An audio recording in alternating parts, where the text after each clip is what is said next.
My parents are not at home, and I can stream now. And back in Oman. I don't know if the stream even started. It has like a delay, which I absolutely hate. I don't know why it has a delay. Let's see. Okay, it doesn't have a delay. Let's go. Finally, bro.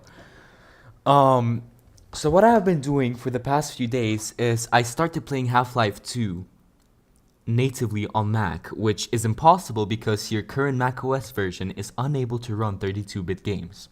This game may not run. But what I did is I took a random ass piece of code.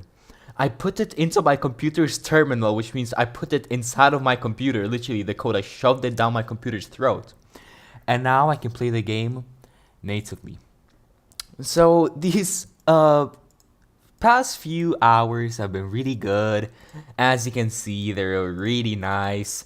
I've seen a lot of dead corpses, I've burnt a lot of people.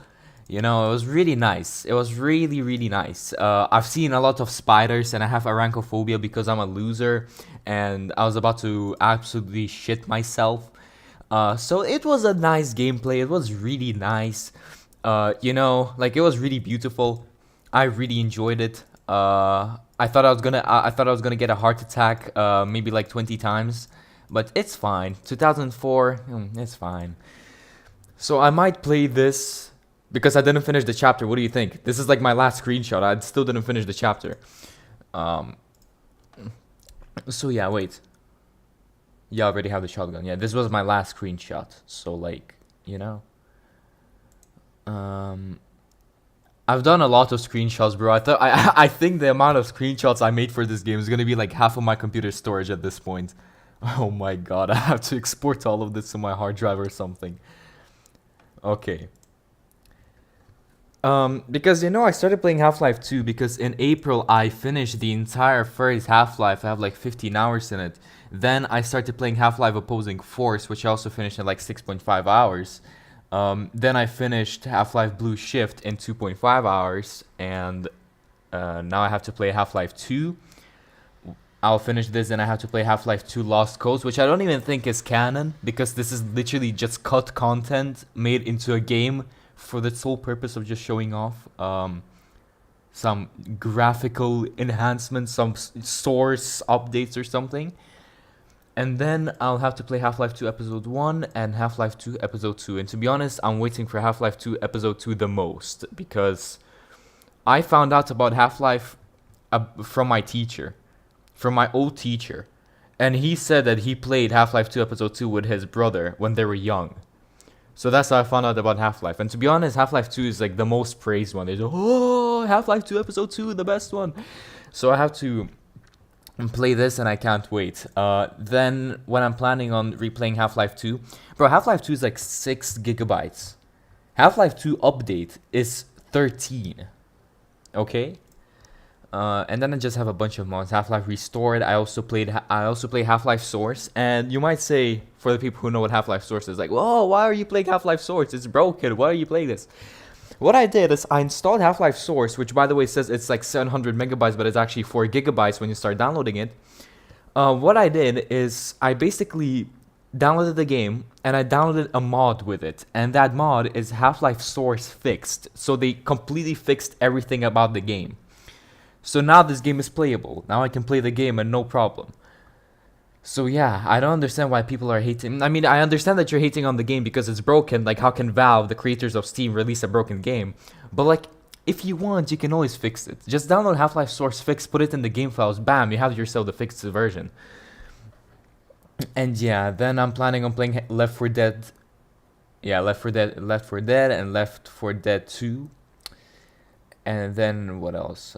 Gary's mod I'm gonna play when I get a PC because of this thing. Like, bro, I'm not a fan of Gary's mod, to be honest. The only reason I actually wasted money on this is for the hype and because I'm building a Source engine collection.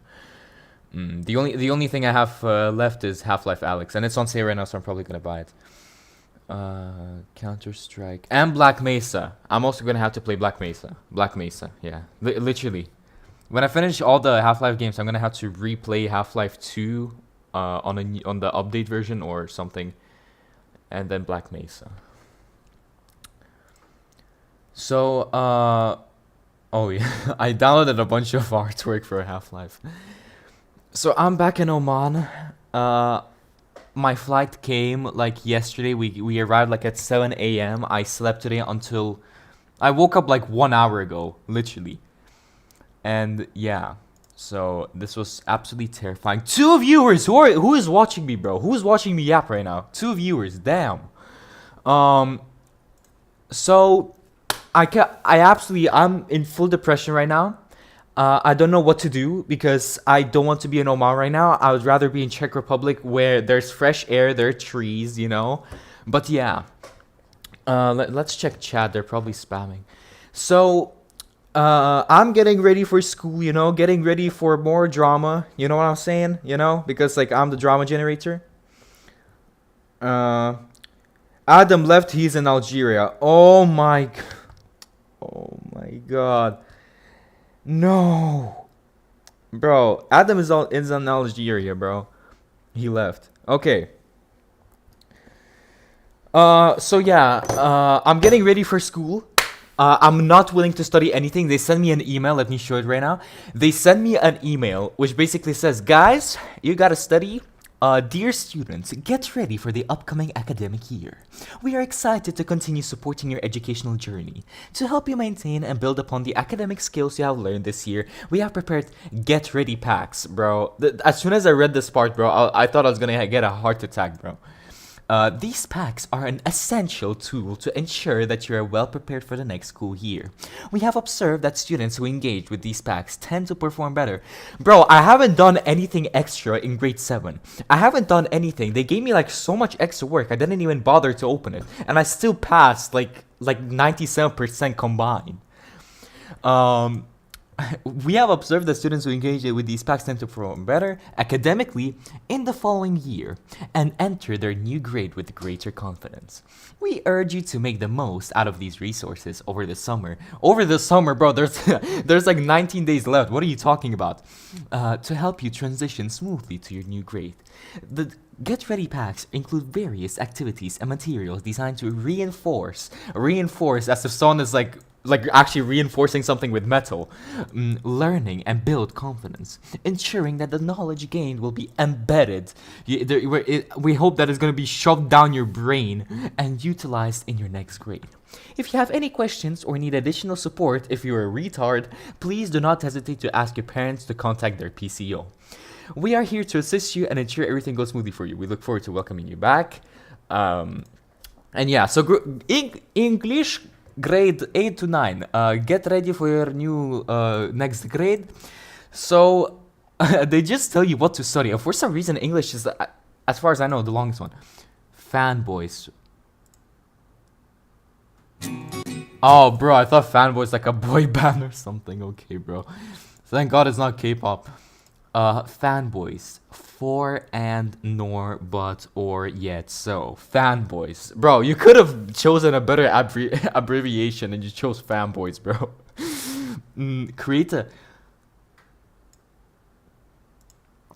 Create a poster illustrating with the what? I'm not doing this, bro. I've never done posters.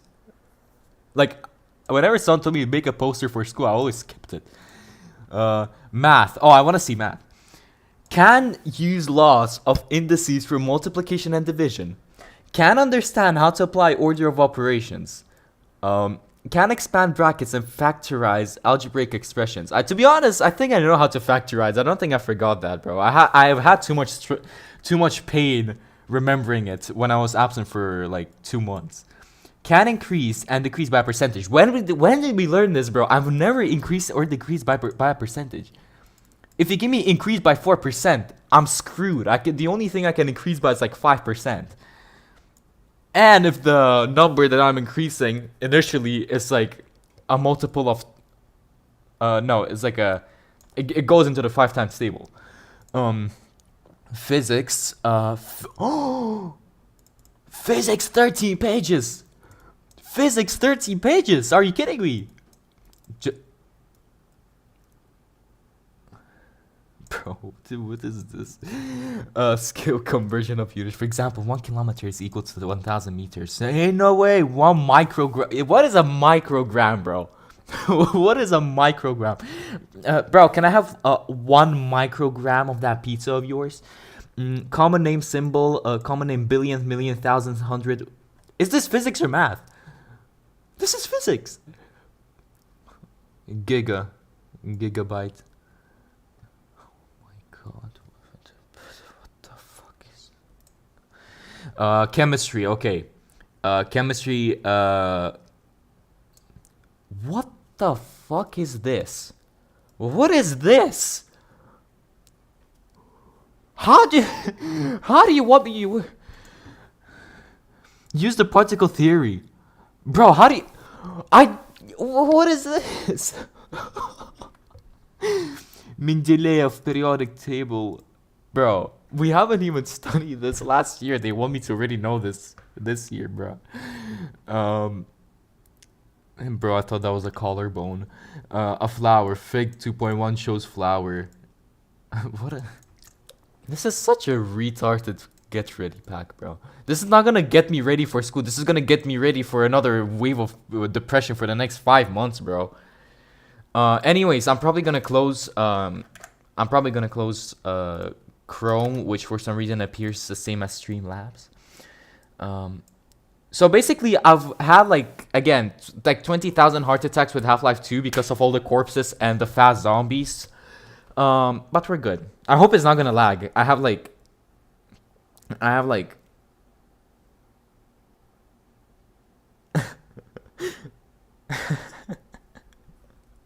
Bro, I basically sent someone a voice recording of me shouting into the microphone.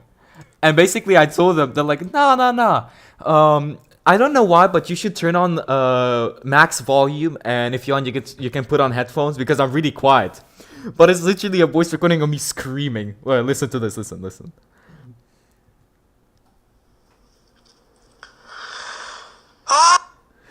And I told them put max volume on their headphones, and they actually did. Bro.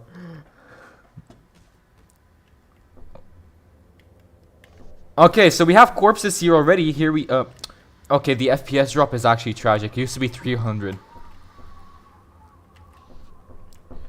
Oh, we have a door.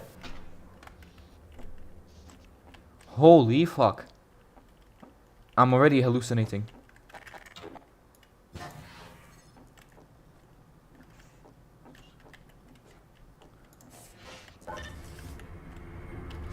Okay, I see. So this is gonna be an elevator full of zombies. I think, yeah. You should kill yourself now! Woo! Fuck! I'm gonna... Oh my god, bro. What the fuck is... Bro, minor, bro. Minor. Bro, this is... What the fuck is this, bro? He fucking knocks me back, bro. And this spider shit, bro. Oh my god. No, these guys are like normal, bro. The fast ones is absolute...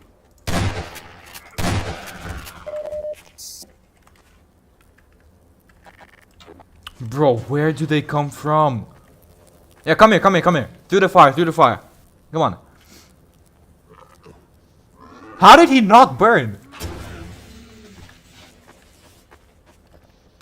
Bro, how will I go up now, bro? Okay. Let's... Jesus fucking... Bro, I swear, I feel so bad for Gordon Freeman, bro. I wish I wasn't not anymore. Okay. So we have to go through the fire. No, we don't. Is this a... No, they have like a ladder. The zombies got up through a ladder. How did I get to the ladder? I wasn't here before. No, I was. Okay, we're good. Fuck! Bro, this stupid fucking head crab. Thank God they don't do much damage.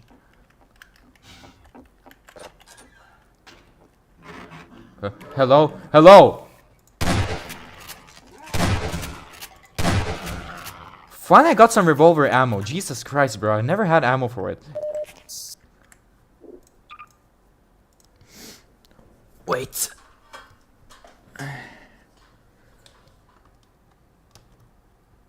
Yeah. Bro, finally I'm not in Czech Republic and like the battery actually works now.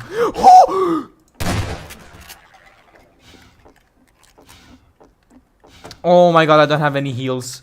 And my... Okay, I'm using a revolver. Okay, I'm using a revolver. I literally cleared this entire area out, bro. Where did they come from? Oh my god. What am I...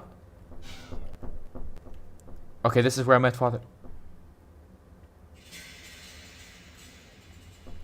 Jesus Christ, bro. Bro, Raven... Bro, Ravenholm is probably the worst thing that could ever happen to me. Oh my god. Okay.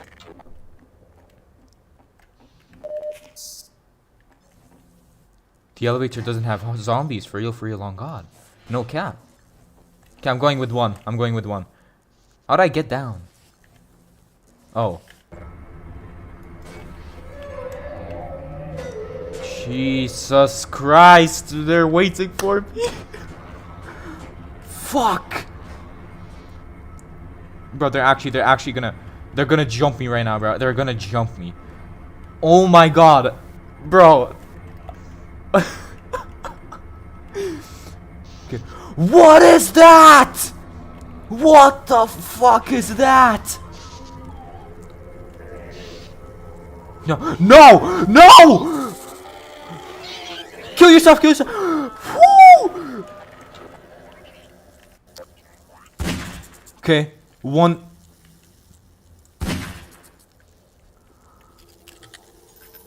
Bro.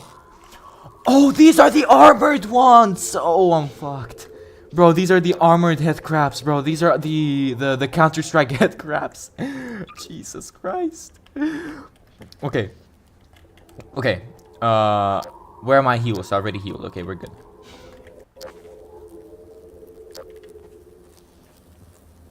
How's it burning, bro?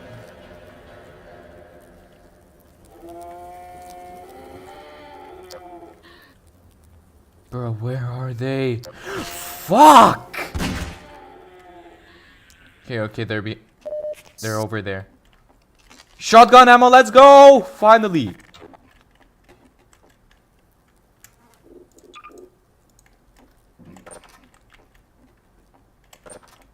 Okay, it's locked. Oh, hell nah, bro.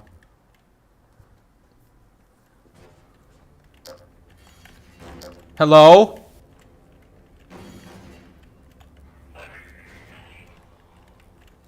Oh my god, did you see the right there? Oh my god. Okay. Whoo! Whoo! Someone hang themselves. Holy shit. Wait, we're taking this.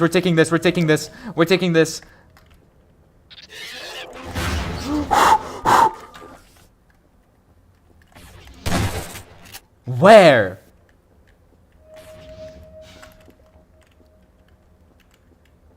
I hear someone walking really fast. That's probably them. I literally shot you in the head.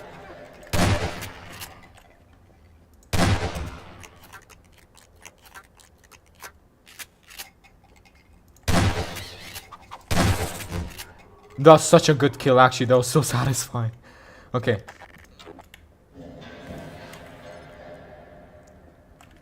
What the fuck, bro? Where are they coming from? Hello! I swear to God, if that guy wouldn't die. I don't have anything.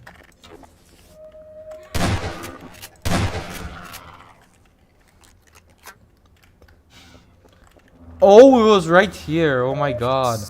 Bro. I'm telling you, bro, I'm not gonna sleep tonight. What? There's so many of them, bro. I killed like the entire city.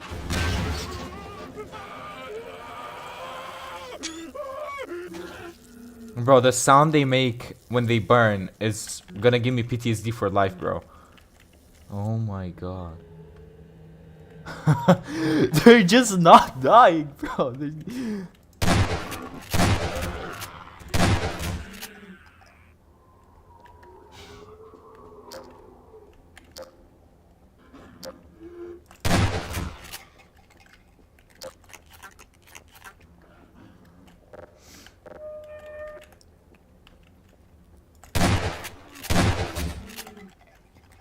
Okay, we have more barrels. This is literally where I came from, bro. This is literally where I came from. I'm so retarded, bro. Wait.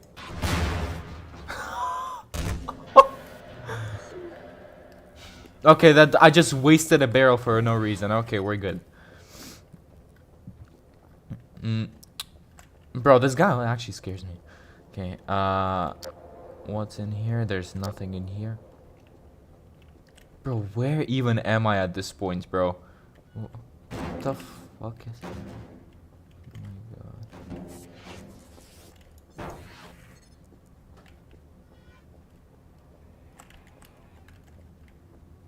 Holy fucking this cannot be real, bro.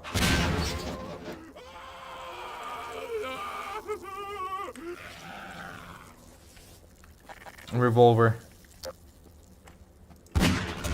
Bro, the revolver is actually so good. I love it. Bro, like the knockback is so, oh my god. Okay, crowbar. Bro, crowbar. Yo!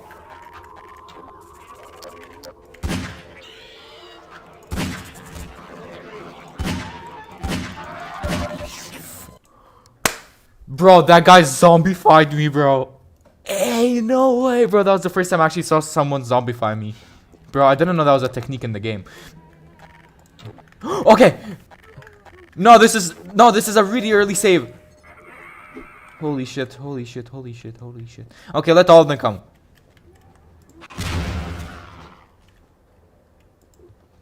What can I throw at you? Oh, so that's how I...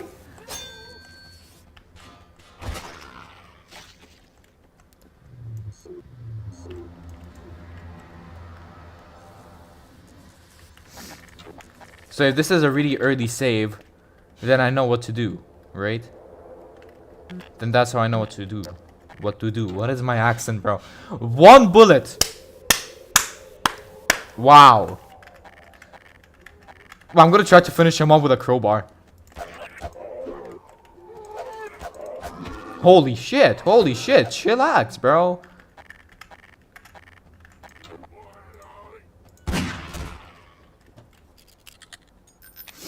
The recoil is insane. Wait, I have to see... No, I want to see where they're actually coming from.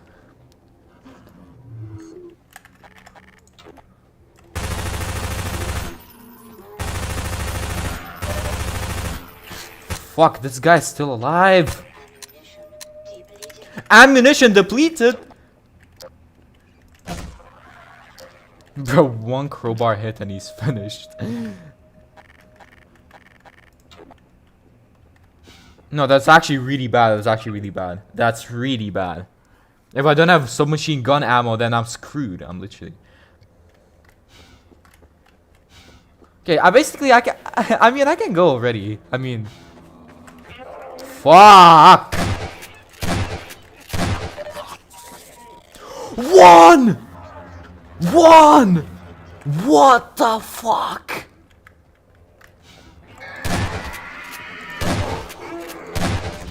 Why can't I... Wait. I have a plan B.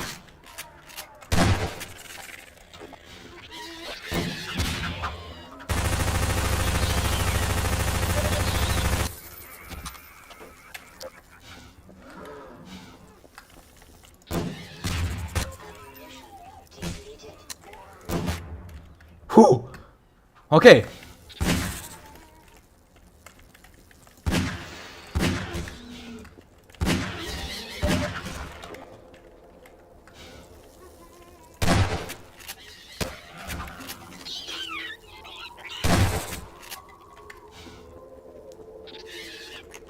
What the fuck? Where?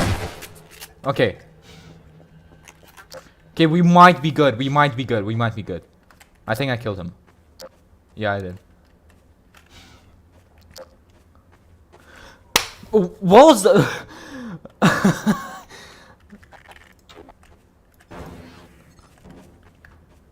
I wasted all my ammo. Twice.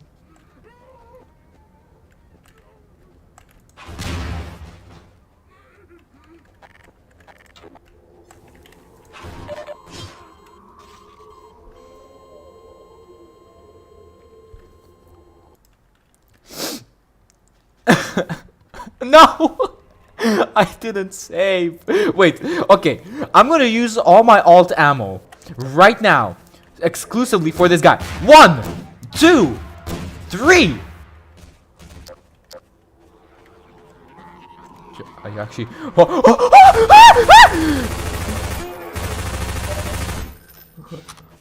Bro, I gotta get out of here, bro. I'm fucked.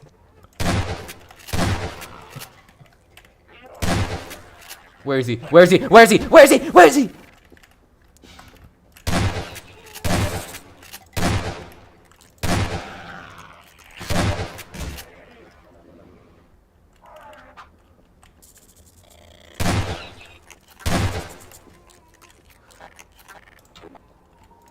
I literally forgot that I had grenades.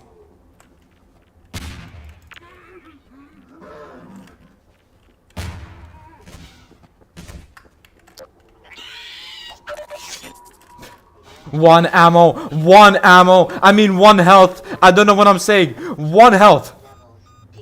Okay, okay, okay. I have the antidote.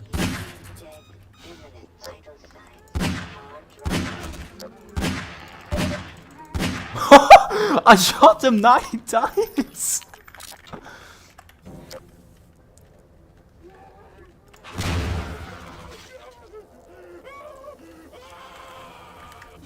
Yo, no, I can't enter. Okay, I'm just gonna do this. I'm just gonna save here. Oh my fucking god. Where do I go? I literally don't know where I'm going. How do I get to Father Grigori? How do I get to him? Jesus Christ. I killed the entire city, bro. Why do they keep spawning? That was a med pack right there. Oh! Oh, that's how I get up. Okay, okay. Okay. Now I get here. Like this.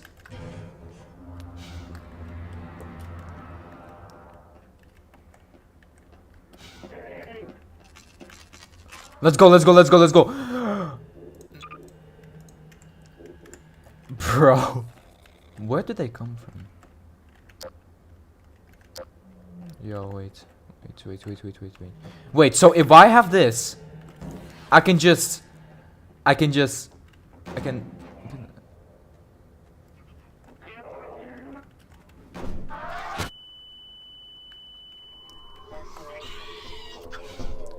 I got you. Oh, he jumped on me. That's what happened. I'm fucked. I'm not even trying this. I'm not even bothering to do it. No, but actually, why are they so strong? What is this balancing?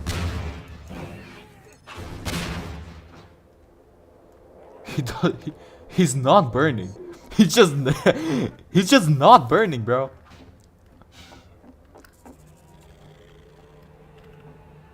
Bro, guys, I think I might just kill myself. I might just try and kill myself. Where do I go from here? Oh, okay. Oh. How Adam used to say, oh, okay. No, this is the... Is this the right way? I think it is. No, it's not. This is where I started.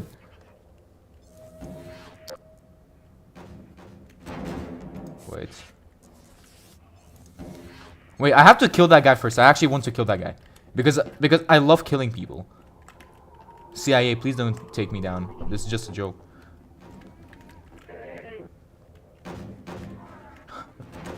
Okay, so he's over there. Okay.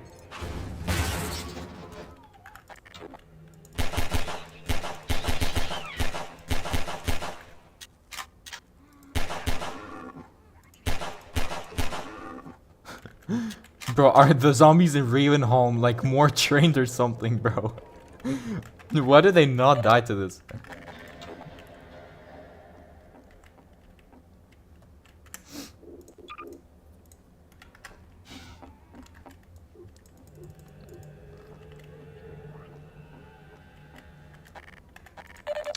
Okay, I'm gonna use my last alt. I'm gonna use my last alt. That's what I'm gonna do. Okay, okay, okay. Where is he?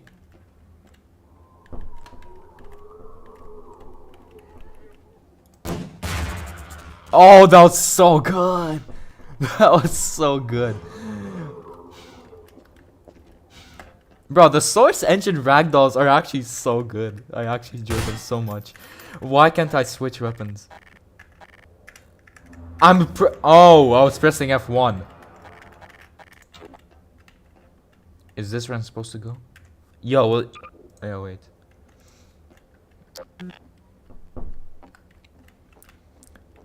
I don't know if I should... How did I get there? How did I get there, bro? I don't want to use tutorials right now because whenever I use a tutorial in one of my streams, I lose like half of my viewers. I probably have 0 people watching me right now. That's Russian. Cement. Bro. Ain't no way. This is supposed to be a construction site. I don't know how to translate this into English, but this is supposed to be like a construction site. They make materials. Is that a grenade? Oh, that's a Yo, wait.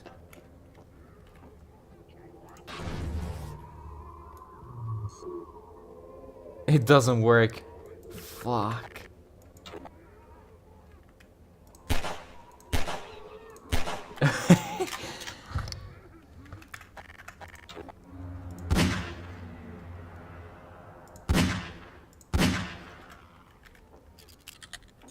Yeah, I think I should stop wasting all my ammunition, bro. But by the time I get out of this city, bro, I'm not gonna have anything to use.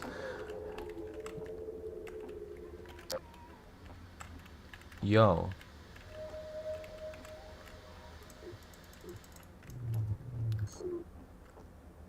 Okay, bro. I'm doing the tutorial, bro. I'm doing the tutorial. That's it, bro. I need to. I actually, for some reason, my brain doesn't work on these types of games. Like the way you have to get out, it's just so hidden. I cannot. I just like I don't. My brain doesn't brain anymore. Okay, so this is how he gets out of the car. Yes, yes. Yeah.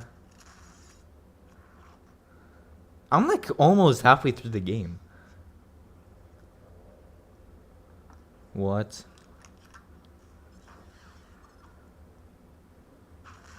Okay, he kills all the people. Okay. So somehow, that platform right there is here. He moved that platform over there, over here. How? That's my question. How did he manage to do it? So I'm probably gonna get down. I'm gonna get down.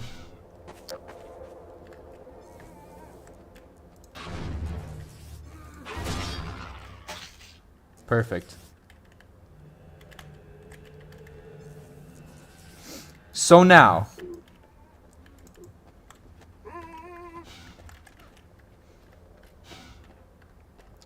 if I didn't watch the tutorial, I would probably never find this room in my life.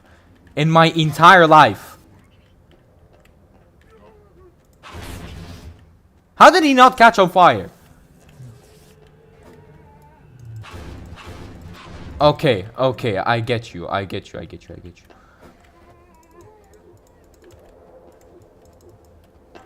Oh!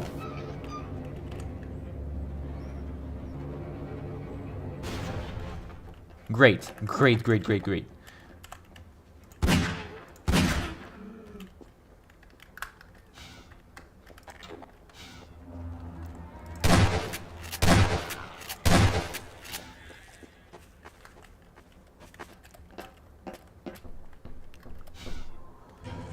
Great, yeah, yeah, yeah, yeah. Okay, so now we get here. I get over here, Is there any ammo? There's not any ammo over here. We get over here. We run. Come on! Perfect! Yes! Amazing! I was about to load a save. Okay, perfect. So, now I get more heart attacks. Ooh! What the fuck?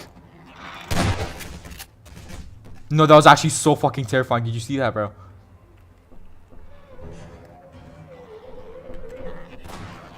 Oh my god. Oh! Oh!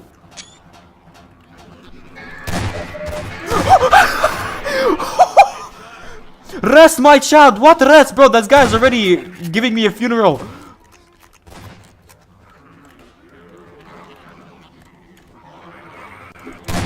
It's lagging!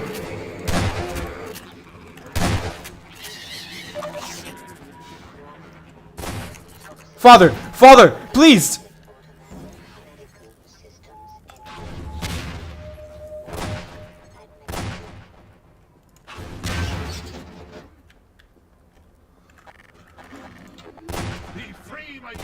Exactly! Yes, thank you.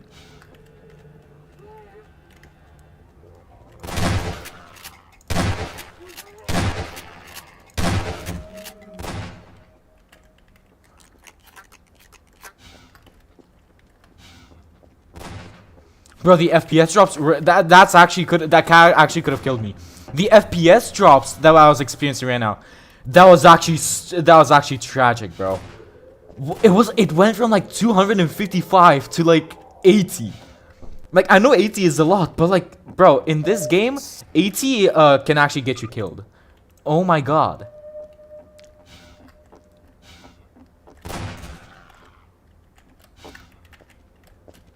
Okay.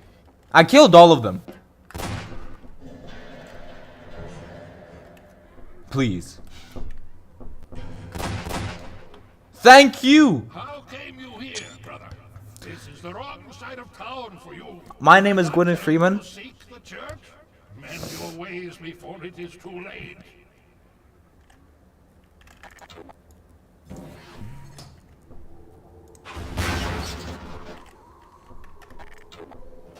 Okay, now this is gonna be horror.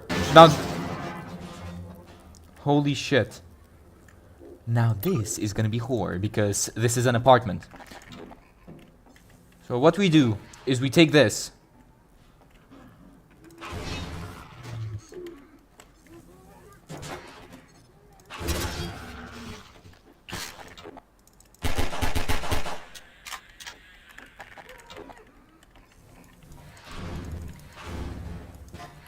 Yes.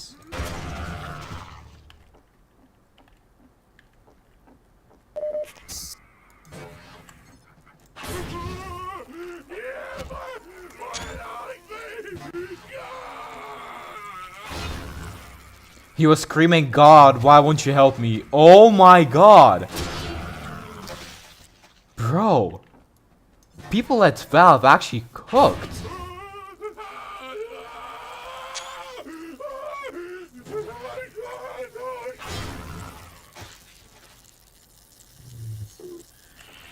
Holy shit.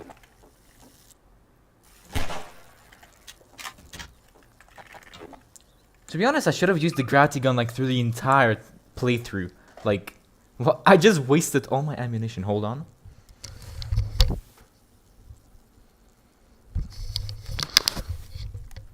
Hold on, someone's calling me.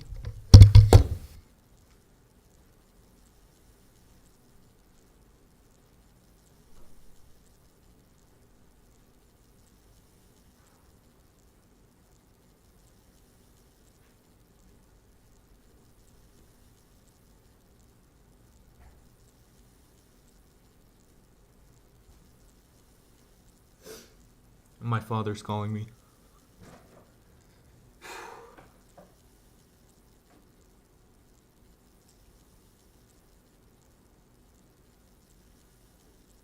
Bro, what are you doing? It doesn't.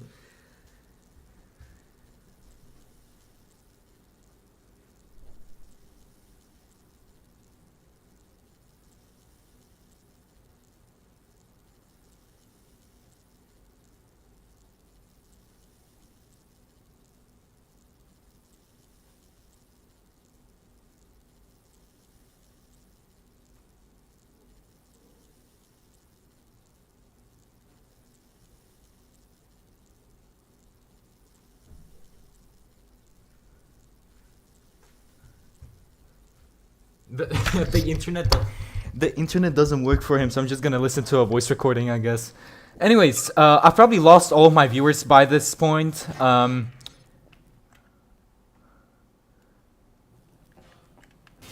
Holy shit. What just happened?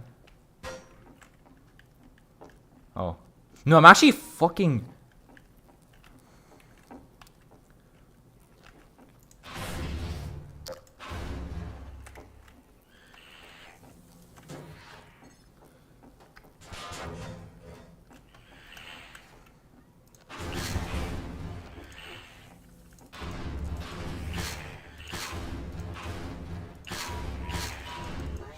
Why is there so many of them?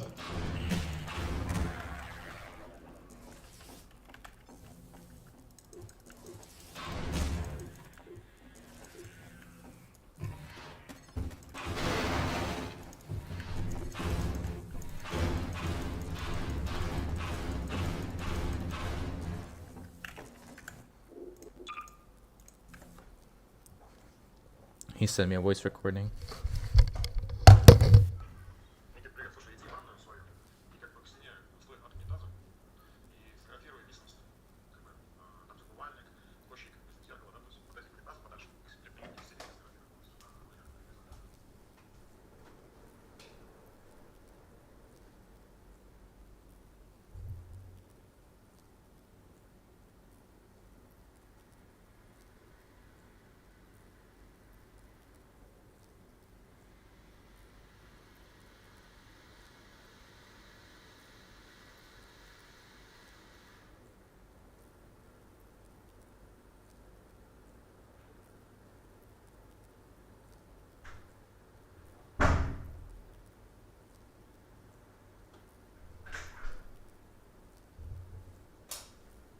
He literally asked me to take a bunch of pictures of my bathroom. I don't know why he needs that. I think... oh, they're in IKEA. They're probably buying something. Anyways, now I have -2 viewers at this point, probably. Salam alaikum. Fuck!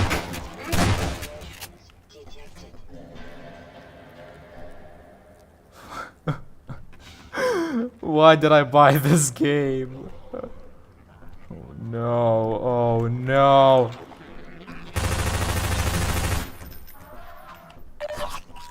Holy shit! Holy fuck!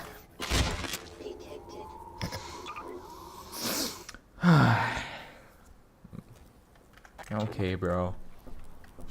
Okay.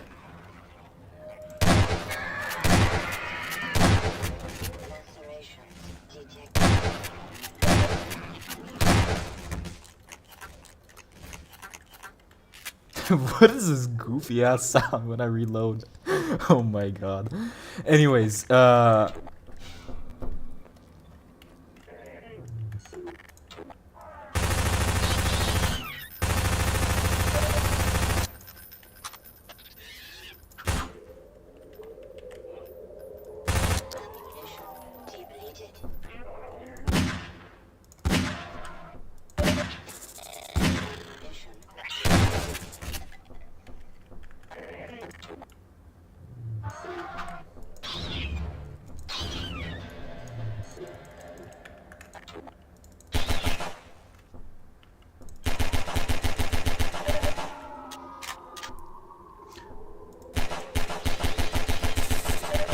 I wasted all my ammo on this one stupid fuck.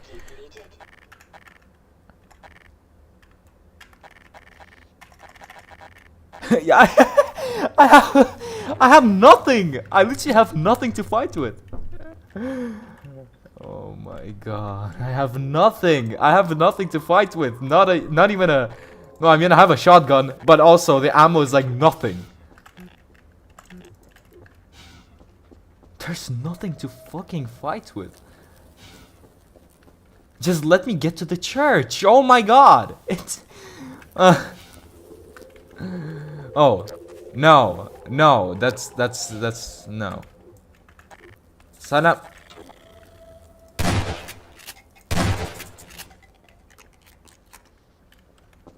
Bro, these fast head crabs is the worst thing that could happen to me.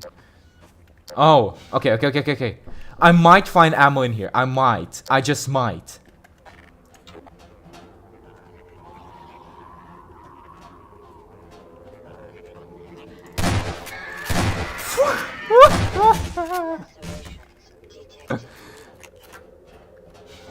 Come on. Yes, close the door. Whoa, let's go. They gave me everything. Even an alt. Let's go. Yes.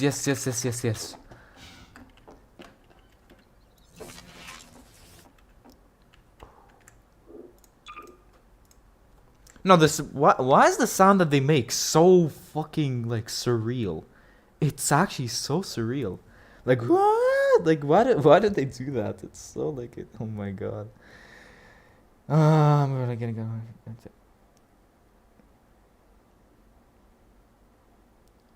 Who? Well, I want to check the chat. One guy on Twitch. Why Twitch, bro? Come to YouTube. True. Bro, I ain't studying that shit now, bro. I'm gonna put okay, bro. I ain't doing that shit, bro. They made a whole new number. Wow, a flower, bro. It's so smooth. What's up? I'm the yeah, you're bro. Wait, who is this? Who's this?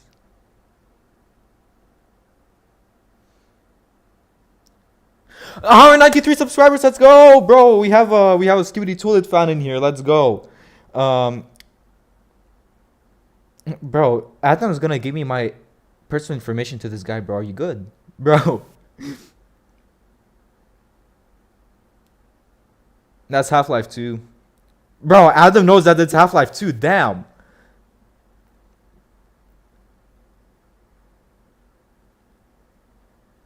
Okay. Man, the chat was good. The chat was filled with nice things, but I screamed the entire time. Oh.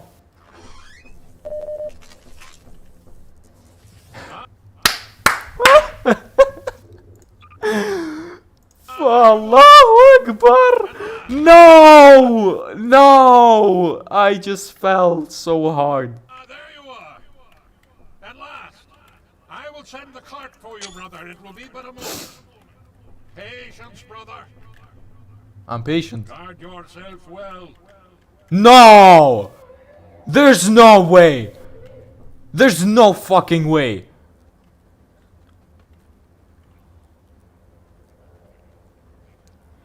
This guy just left me for dead. This guy just pulled up the left for dead too, bro. Where? I mean, this is actually kind of good because you know where they're coming from.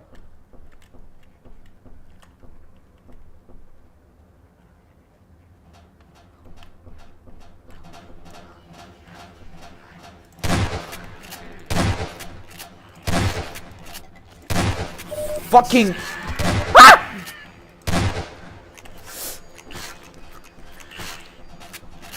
fuck! This guy's gonna.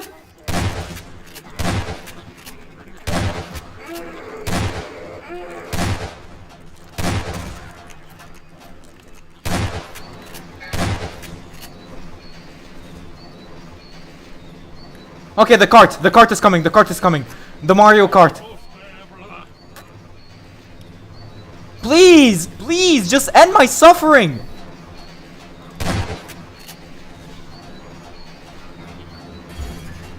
No, brother, step into the cart. I'm gonna kill myself.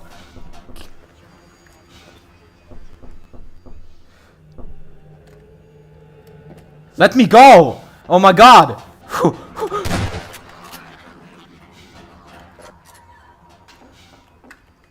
Just let me fucking go.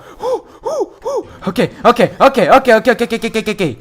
I should have gone through here. Oh my god. The handbrake, brother. Release it and come down.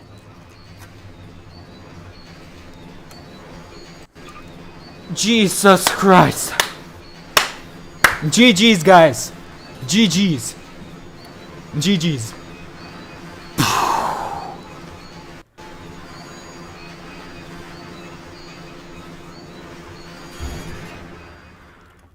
Oh. Greetings, brother. And so we meet at last. You are to be commended for avoiding my traps. The work of a man who once had too much time on his hands and now finds time for nothing but the work of salvation. Okay. I suspect you have little wish to remain in Ravenholm, so I will show you to the mines. As for me, a shepherd must tend to his flock, especially when they have grown unruly. Follow me, brother, and tread lightly, for this is hallowed ground. Bro, I don't care if this is hallowed ground. First of all, my FPS is dropping harder than my father off the couch. And, bro, I know what's gonna happen next. I watched the gameplay. Basically, next. Nah, I didn't watch the entire game. What do you think? It's just that next, we're gonna have another 10 beautiful minutes of fighting off these stupid shits. So it's gonna be another 10 minutes of us just losing health and about to die. Yeah. Oh, yeah. My father sent me a voice recording. Hold on. Another one.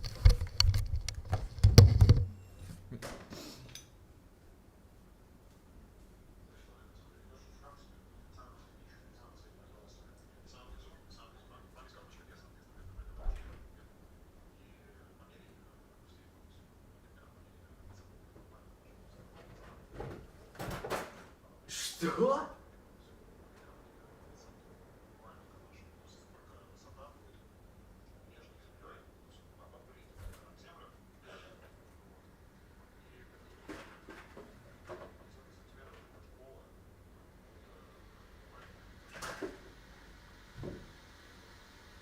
Я сейчас попытаюсь как бы найти эту еще рулетку или эту, ну, штуку, потому что пока я ничего не вижу тут.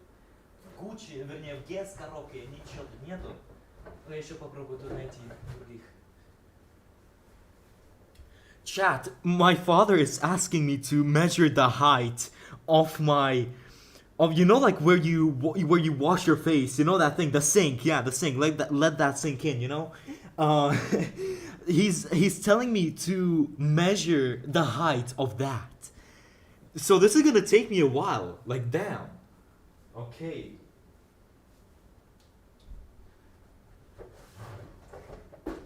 Where the? Oh, here. Okay.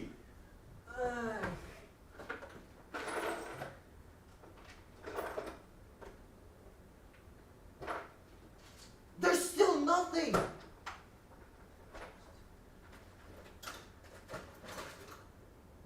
No, there's nothing.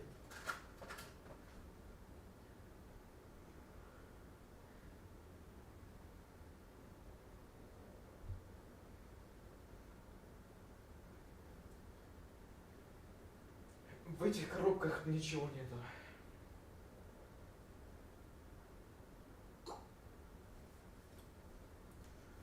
I didn't find it. I actually didn't find it. Wait.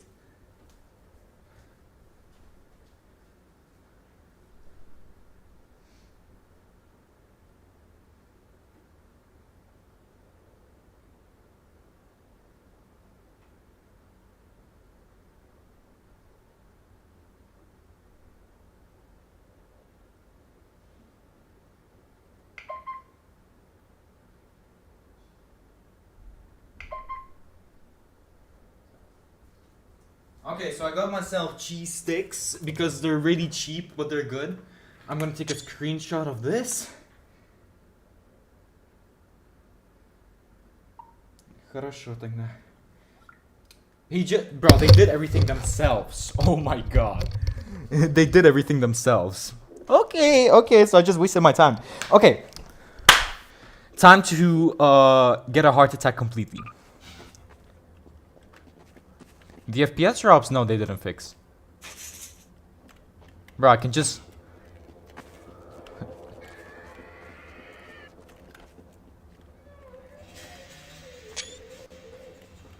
Where? Bro. Come to the light.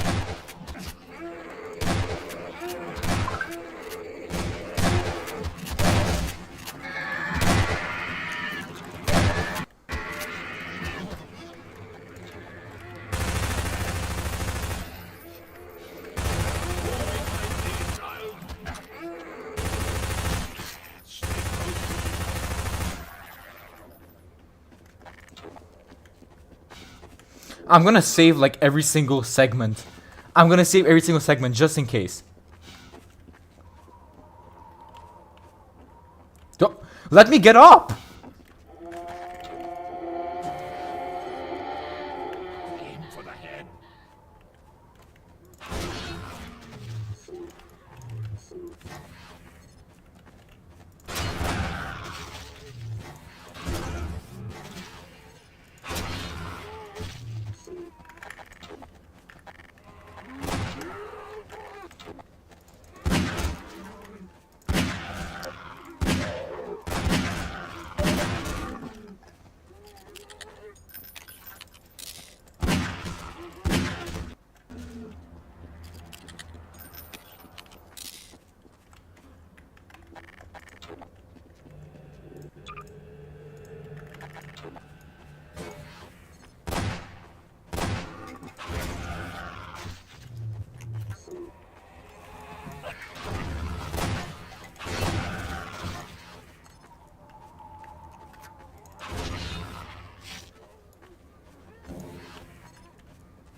Careful, brother.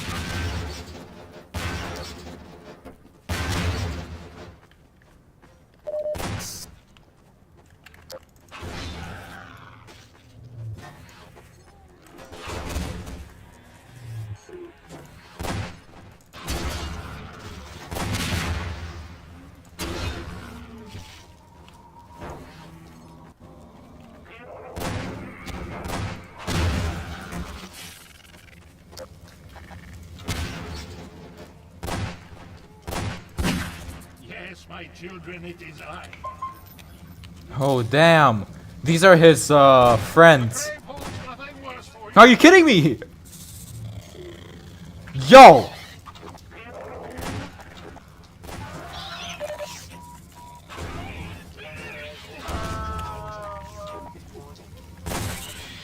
Wait, so two throws into this guy's ass can solve the problem? Are you kidding me? No, I understand that I'm dropping. Like, I know that I'm dropping. I'm really good. But, like... Over here, brother.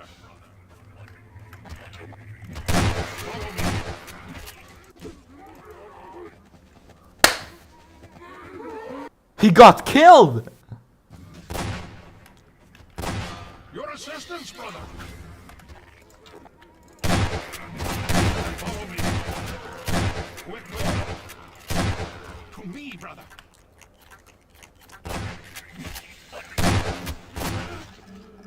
Bro.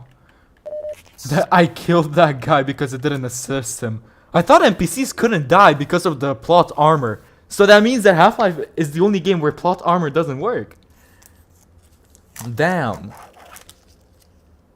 That's actually really nice. Wait, I'm gonna eat this cheese steak because I didn't eat.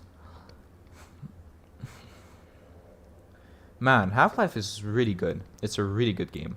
The only problem with it is that since this is like a cracked version for Mac, I don't get achievements, which is really bad. Like it says that I have like 50 hours in the game, but I have like the first 3 achievements, and that's it.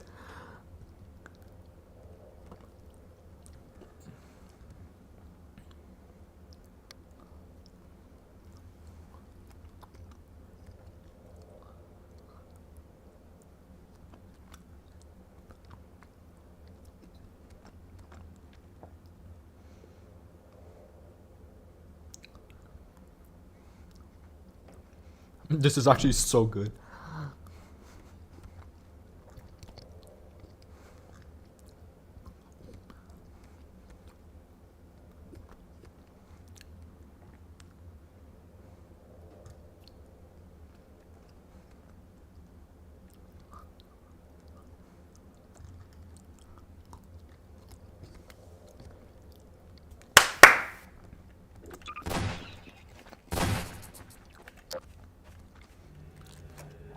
Oh my god, the lag is so bad.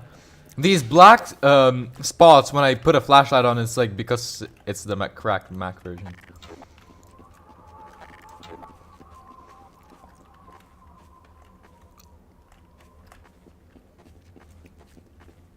I swear to god, this is a bunker. Hold the gate.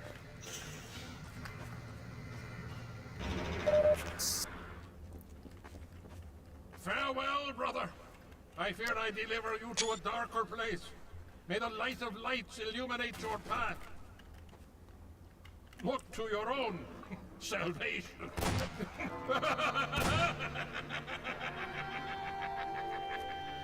Ain't no fucking way! Holy fuck.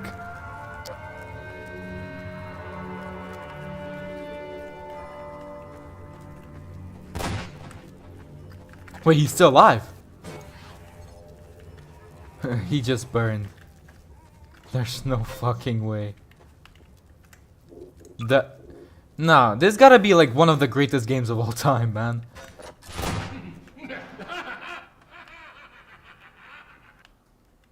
Bro.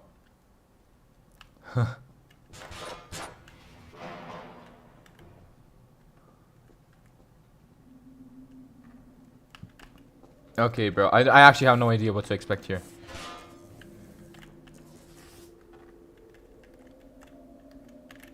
Oh, those are the mines. That's what he was talking about. Wait.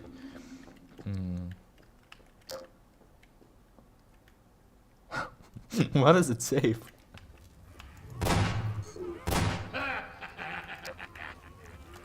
Oh, so he's burning and he just doesn't feel any pain. God damn, this guy.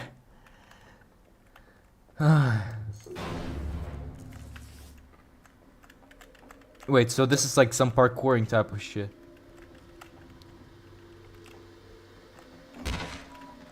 Major fracture detected.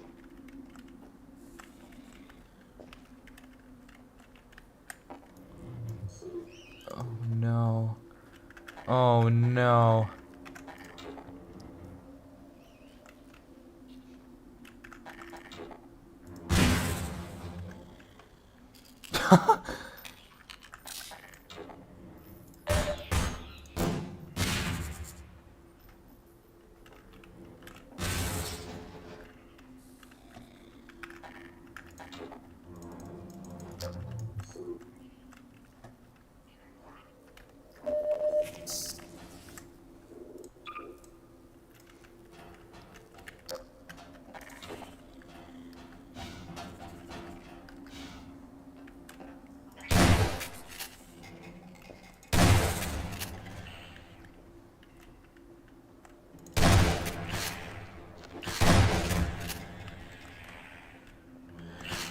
I don't see shit.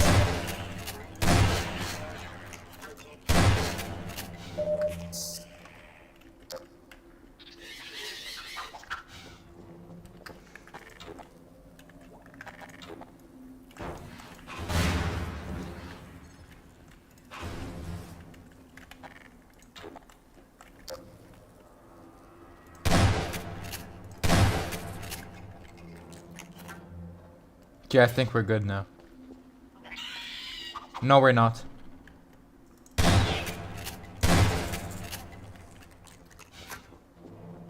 Okay, so I killed all of them. I think we're good. No, what the fuck? Where do they keep coming from?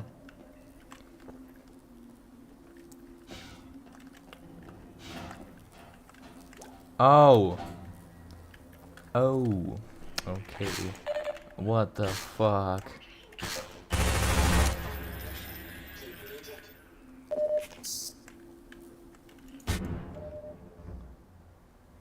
That's such a clutch.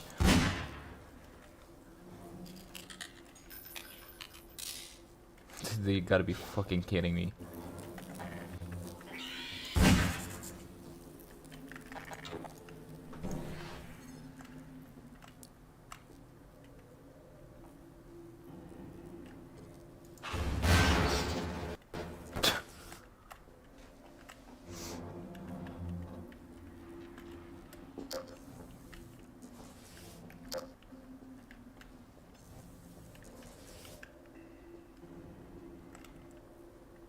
Yeah, so this is just like a thing where you could like...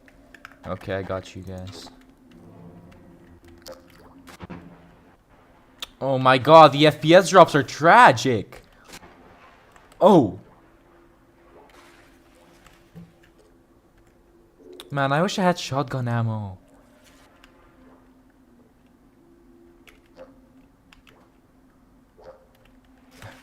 The fuck?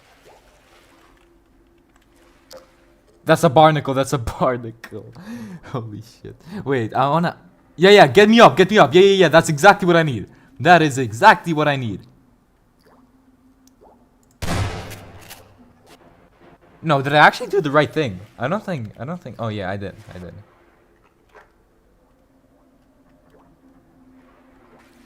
Is that a burning zombie? Oh no, it isn't. Bro, this game is actually so beautiful for like 2004. God damn.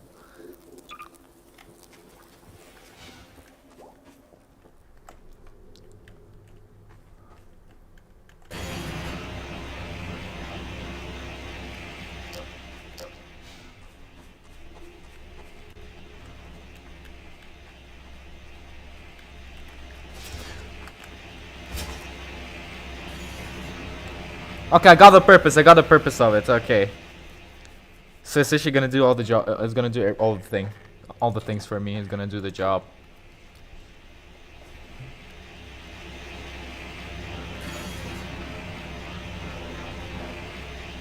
Why did I send it back?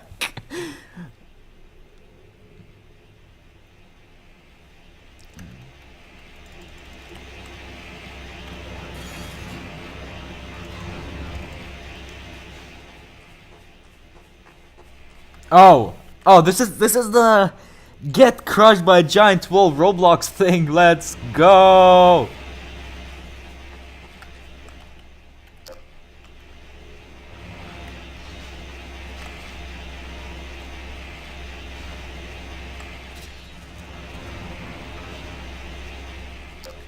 I actually almost got cooked there so hard.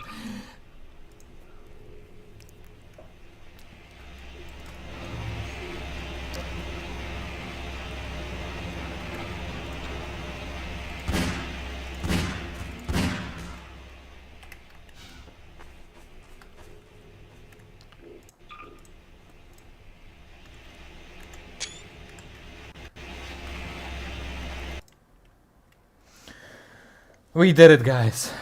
We did it. And I just shot for no reason.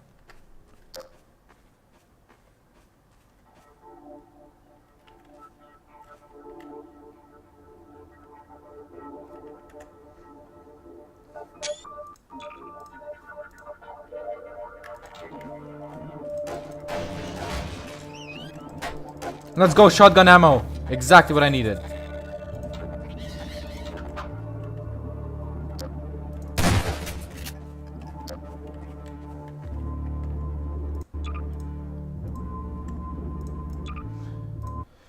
I think this is enough, bro. I think this is enough Half-Life. Bro, I'm almost 10 hours into the game.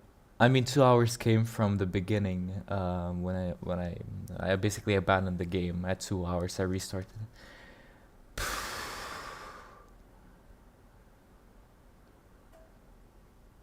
Bro, this was fucking terrifying. Oh my god.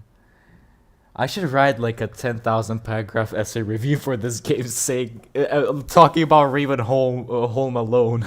Bro. Oh my god. I think we should watch something. You know, like here and there a little bit.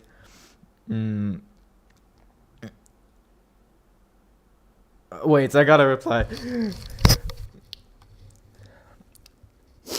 My green jacket. Basically, I'm going to watch Deadpool 3 tomorrow, and I have to watch all of the fucking X-Men movies. I mean, I watched the first 5. I'm gonna skip the 1992 show because it's kind of not canon because to the movies. Because in the movies, Xavier met Magneto. He met Eric in the water, in the middle of the ocean, when Eric tried to stop the submarine where the fascist was.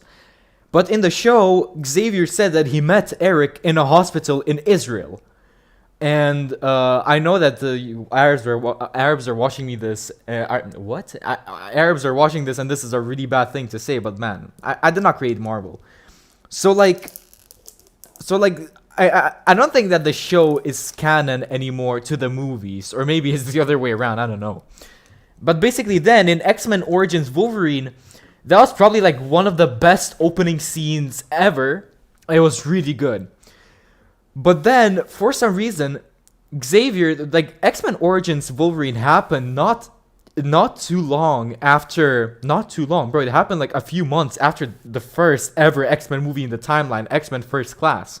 And Xavier just got his legs paralyzed. And he was young. But in X-Men Origins, for some reason, the Xavier they showed was already Patrick Stewart's like Xavier when he was old. So that was such a miss. That doesn't make any sense. So basically, then in X-Men Days of the Future Past, Wolverine goes back in time, and basically in that movie, the writers knew that they fucked up, so they used that movie to fix the entire timeline. They used that entire movie just to make Wolverine fix the entire timeline. So then it makes sense. And in X-Men Origins Wolverine, Deadpool, Weapon 11, didn't have a mouth. He got his surgery, but he didn't have a mouth. And he was just like, bro, he didn't have emotions. His only program was to kill people.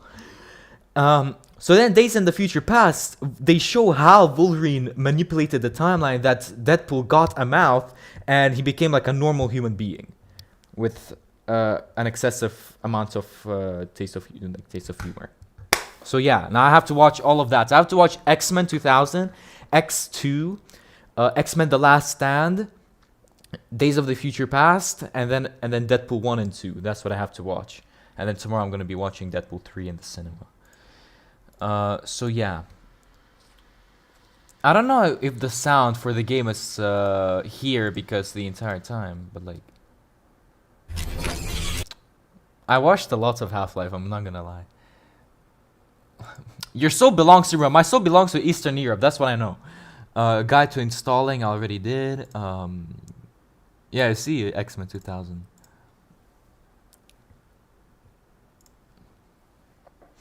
Yeah, so basically the Paradigm skin came back into the item shop in Fortnite like 2 days ago. And the problem with that, which is Fortnite messed up, is that the Paradigm was supposed to be a limited time only skin in 2019. And they said, like, if you buy this right now, you're never, like, no one will ever be able to buy it. Like, and then it came back. It came back into the item shop 2 days ago by accident. But now, Epic said that those who bought it, like, a few days ago, can actually keep it. And the OG owners who bought this in 2019 will get a new style, like a new style for the skin. Some people say it looks ass. I haven't, to be honest, seen it. But like, I don't know how I would feel if I had an OG skin because I started playing like a few months ago. I don't know how I would feel if I had an OG skin that it accidentally came back into the item shop and then Epic wouldn't remove it from anyone's inventory. They would just give us a new style. Like, I don't know how I would feel about that. I'll probably start wearing the new style just to show people that I'm the OG owner since anyone can wear the normal one now. That's probably what I would do. But I would be really pissed, to be honest. So, like, I understand why people are saying that Fortnite messed up.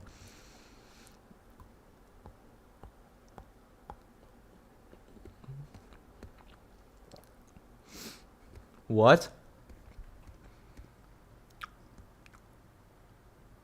And I'm going to give you an early look at what will be happening, who the mysterious wonder... Bro, oh my god. Oh yeah, this is the X-Men origin scene where Deadpool, before the surgery, when he was normal, he was deflecting bullets. Wait, I wanna watch this.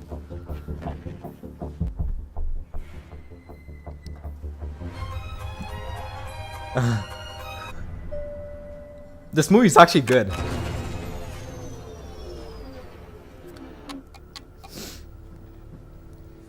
Great.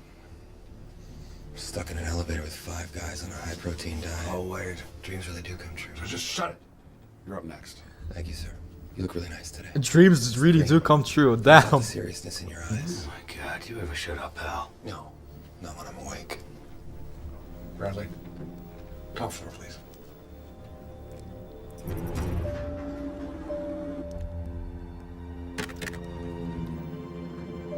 Come on, the elevator. The elevator!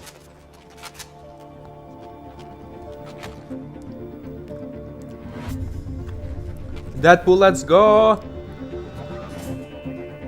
Time to go to work.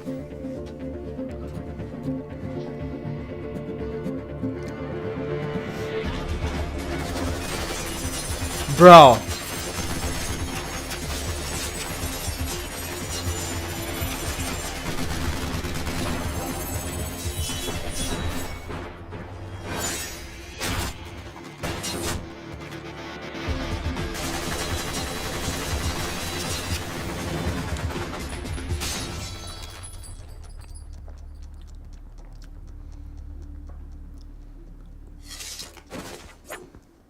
Okay. People are dead. If you didn't have that mouth on you, Wade, you'd be the perfect soldier. I wouldn't do that if I was you, brother. Man, Hugh Jackman when he was young. On top, bro. Man. Wait, Roblox keeps yapping about an update on paid random items restriction for UK users. I'm not under 18. Under 18. I'm not a UK user. I've never been to. I've been to the UK only once, and that was the London airport. I left like 1 hour later. Hi creators, we recently notified you regarding an update on paid random items restriction for UK users under 18. Unfortunately, the link to the dev forum announcement provided in that notification was incorrect. Please find the correct link here. We apologize for any confusion this may have caused. Okay, I'm gonna read the actual letter because I don't care about the link. Because I don't care about British people. No offense to the British viewers. No offense. I mean, I don't care about the British Roblox players. Please, guys, don't jump me, please. Okay. I forgot about this game so hard, bro. Wait. Oh, yeah, bro. I've never even cared about this game, bro. I remember it was announced on the Nintendo Direct September 2023. I don't care about it. Bro, everyone waited for like 1 year and no one cares. Wait. Roblox. Yes. Hi creator, as you indicated through experience guidelines that at least one of your experiences contains paid random items, we would like to inform you about some important updates regarding the R paid random items restricted policy service API. What the fuck is that, bro? I never even knew it existed. And experience guidelines, which will go into effect on August 13th. These updates are designed to help keep your experiences compliant with regional considerations, particularly for our UK users under the age of 18. No action is required if you're already properly using this API for your paid random items. Experiences that fail to be compliant may be subject to moderation. For details, please refer to our dev forum announcement. Thank you, Roblox. I don't give a fuck. I'm not updating anything. If I get banned, no, I'm probably not gonna sleep anymore. But like, bro, who is texting me?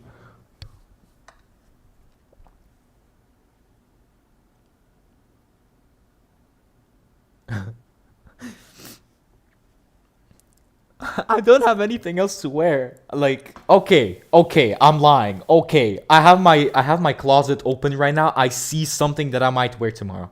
Okay, I have a great thing to wear tomorrow. Okay, we're good. Oh my god. Okay.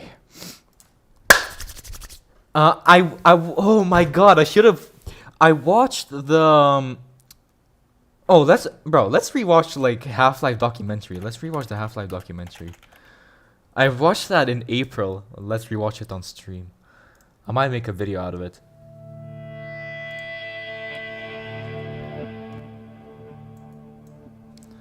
Valve. Okay, I'm gonna mute this. You just go over the mountains over here, and you're in high desert. You get past Ellensburg. Black Mesa I reference! spent a lot of time out there getting reference. Most of the reference came from Eastern Washington.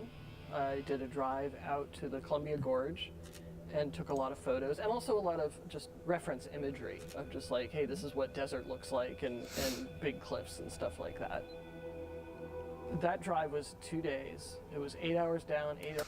Bro, this guy was such a jump scare. I swear to God. This guy, basically, I ran through here. BAM! And he started shooting me, bro. That was so scary, bro. That drive was 2 days. It was 8 hours down, 8 hours back, and I'm not even sure I spent the night. I did. I must have spent the night down there. So while it was definitely made for the Southwest, the local reference was out in the Columbia Gorge. Good morning and welcome To the Black Mesa Transit System. I remember this so well. automated train. It's provided for the security and convenience of the Mesa Research Facility personnel. Valve's first game, Half-Life, was released 25 years ago today, and this video released 8 months ago on November 17th, 2023.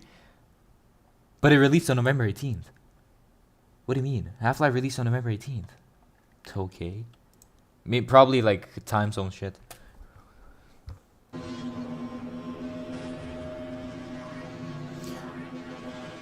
Bro, it was November 19th. Okay, bro. Released on November 19th, 1998, Half-Life established the creative foundation of the studio and many of the games that followed. And for your information, I bought the entire Valve pack, so I have every single game which was made by Valve / the creators of Steam. And basically, Valve complete. Yeah, I bought this entire thing, complete pack. So basically, what was made by Valve or has been purchased, like the license has been purchased. For example, Counter-Strike. Counter-Strike wasn't made by Valve. It was they bought the license to it. So what Valve made was They bought the license to Counter-Strike, the original one. So this is a bundle. It's sold in like a bundle. The original Counter-Strike wasn't made by them. It was a mod for Half-Life. And then they bought the license to it. But then Counter-Strike Condition Zero, which flopped, but it's still good. Counter-Strike Condition Zero was my first was my first Counter-Strike, and I absolutely loved it. Now this was made by Valve. I mean, they didn't really do anything. They just hired people to like make it for them. But the first Counter-Strike Valve actually made was Counter-Strike Source. Counter-Strike Source was Valve's first Counter-Strike, and they basically took the Half-Life 2 Source engine and they made Counter-Strike in the Source engine. And this is, to be honest, my favorite Counter-Strike. I have like 13 hours in it. I absolutely love it. When I get a new PC, bro, I'm gonna get like 2,000 hours in Counter-Strike Counter-Strike Source so fast. Then, Day of Defeat was made by Valve, or I don't even think, was it made by them? Because I know this was a Half-Life mod too. I don't even know if it was made by them. Anyways, some of these games were bought by Valve, some of these games were made by Valve. So I'm not even gonna specify. So Day of Defeat. It was a World War II online shooter. I tried it. It was kind of ass. Like the weapons were so trash, and the game is dead. Then Day of Defeat Source, which is really good. This is a really good shooter, but it's also dead. Now this is what I'm talking about. Then Team Fortress Classic. So there are Team Fortress 2 and Team Fortress Classic. And I'm not gonna lie, Team Fortress Classic is kind of good. Like, it's not dead completely. There's still servers online. I play it like once in a while. It's actually good. Then Deathmatch Classic. I played it for like 2 hours in Czech Republic. I installed a bot mod, so like I can add bots to the game. To be honest, Deathmatch Classic is literally Quake. Like literal Quake. But it's Half-Life. And like even the weapons are from Quake. The only difference is that this is Half-Life models.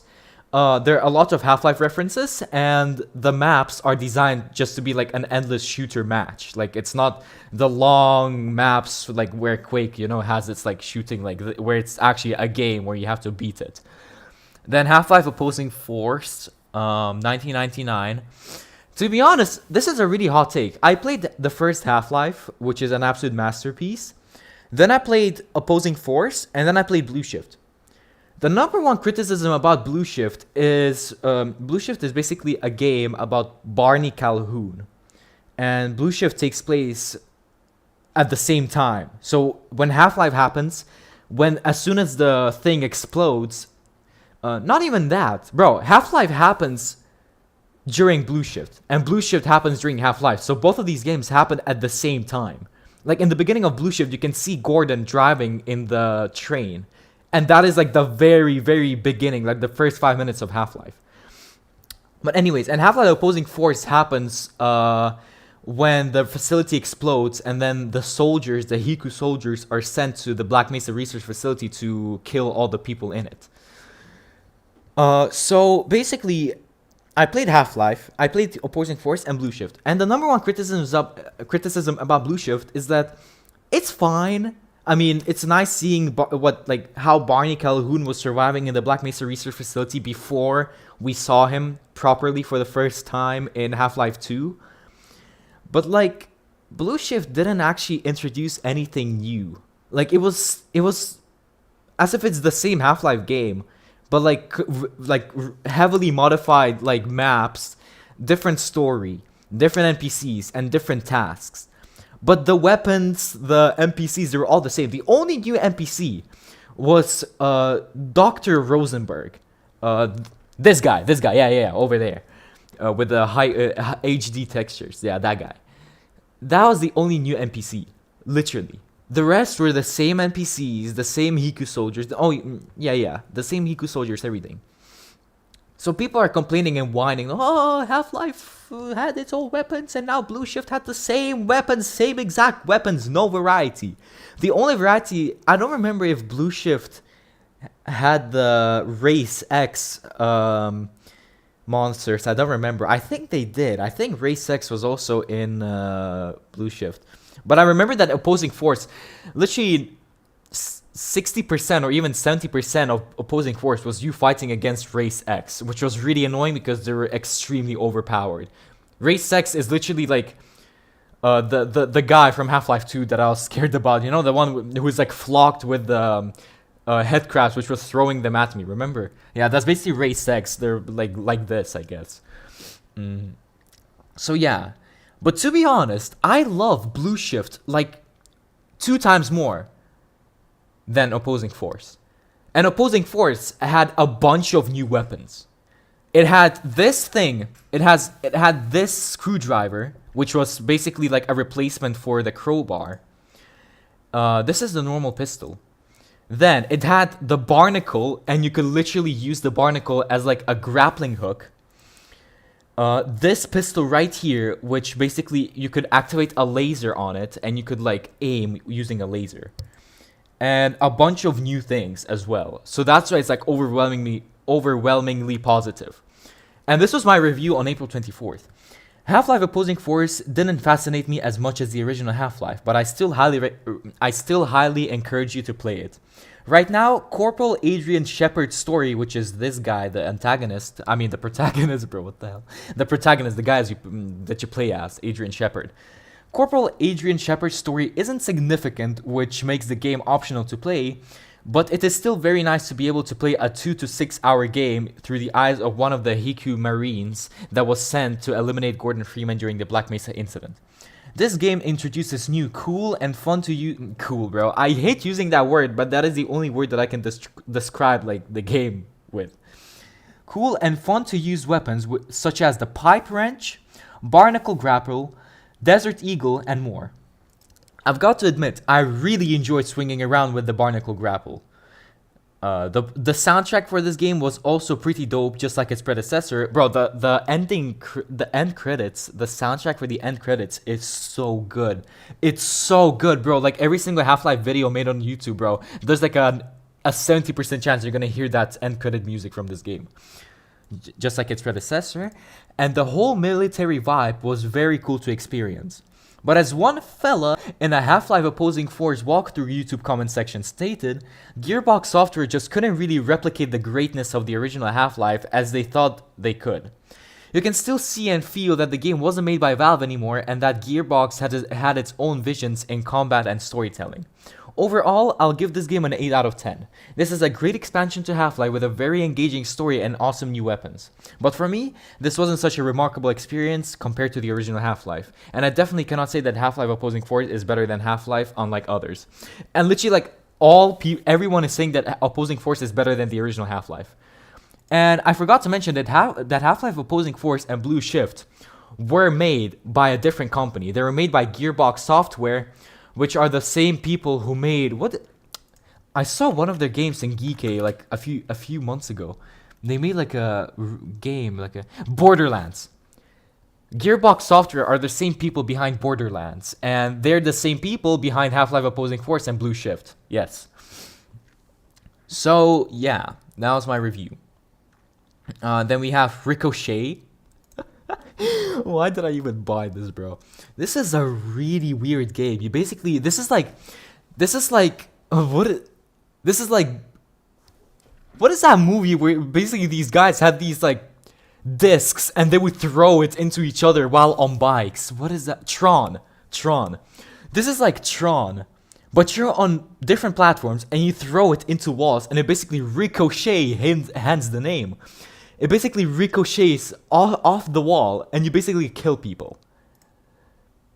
This game is dead. Literally no one plays this. How many people are playing? Like 5 people. 5 people. 24-hour peak is 10 people. And all-time peak, ever since it was released in 2000, was 95 players, bro. No one is playing this.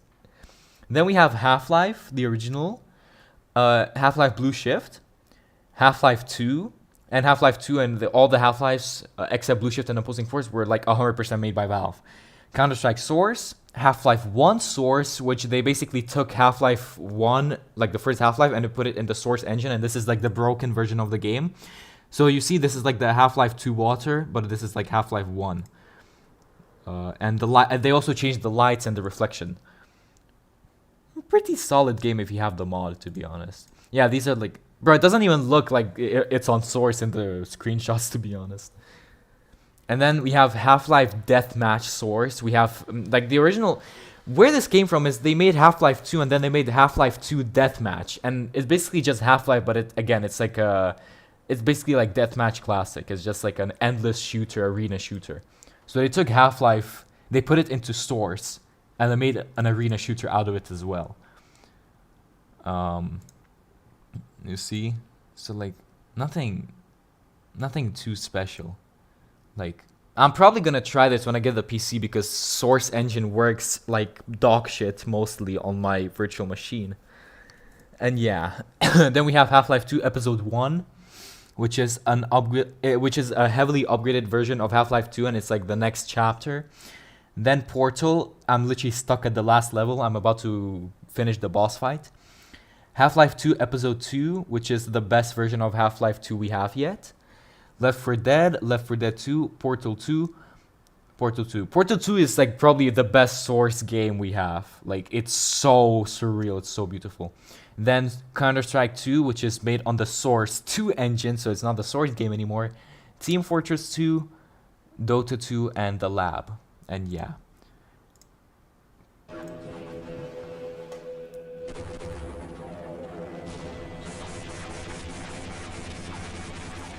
Yeah, this is Half-Life. That screenshot, that was like that segment.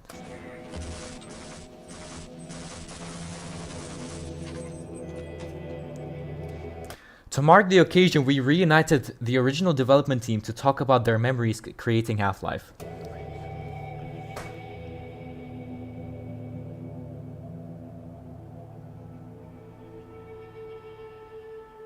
Chapter 1, Valve. Yeah, because Half-Life immediately began development while the company itself was being made. My name is Mike Harrington. I was co-founder at Valve. I wasn't really used to big companies. When I started at Microsoft, it wasn't that big. It was like 1,500 people, like a big high school. 9 years later, it was significantly bigger. I'm thinking, oh, this place is too big. And that was still like 1996, so they had a long ways to go. You know, I told my managers like a year before, like, I'm leaving. And I'm saying, I always said that Mike Harrington looks like David Baszucki, the creator of Roblox. Like, literally, just go right now, search up David Baszucki, and come back to this moment of the stream and look at his face. a year, and I'm going to start a game company. And the first person I talked to was a good friend of mine, Michael Abrash. But at that time, he was trying to do something. Yeah, so this is Quake. This is Quake. Within Microsoft, and by the time it made sense, John Carmack had convinced him to go work at id. So how could he say no to that? And then I was having lunch with Gabe, and I said, Gabe, I'm leaving. I'm just gonna leave. This is Gabe Newell. Gabe Newell is the internet Jesus, bro. Gabe Newell is the creator of Valve. He's the creator of Steam, and he's the creator of Half-Life, and he's the creator of everything. And I'm going to start a game company. He goes, I want to leave. I want to start a game company. All right, and that was it. On the surface, we should have failed. This is also Gabe. Now he's old. And realistically, both Mike and I thought we would get about a year into it, realize we'd made horrible mistakes, and go back to our friends at Microsoft and ask for our jobs back. But we did think that we knew a fair bit about software development, that there were expertise that goes into it. I think we also had some pretty clear ideas of how to design a company, right? So when we were building Half-Life, we were also designing Valve at the same time. We had no plan except for, by then, like I mentioned, Michael had gone to id. And he said, oh, you're starting a game company, you have to use our engine. So Gabe and I flew down to Mesquite to meet id. And id is basically, id Software is, I just realized while watching this video, I can't be watching the entire video because I might end up like XQC, where I just take the entire video, I barely react to it, and I just re-upload it. So my only way out is just to keep talking, or else I'm gonna get copyright striked. But id Software are the people who created Quake. id Software. We spent a good deal of time with John Romero, and he told us like, this is what you need to do to start a game company. You need to go out and hire some level designers and do that kind of thing. And we kind of understood the engineering part. And then because we were Michael's friends, we walked away with the source code to Quake that day. We had no. So they met id Software. They took the entire code of Quake, and they gave it to them. So they gave the Quake code to Steam, to Valve, okay? And basically Half-Life is made on the Quake engine, but they modified it. They heavily changed the Quake engine because they had a code, and they turned it into Gold Source, and that's how Half-Life was made. No contract yet. We had kind of an idea of what it could be, and they just gave us a CD, and we had kind of the crown jewels of id, and that, game on.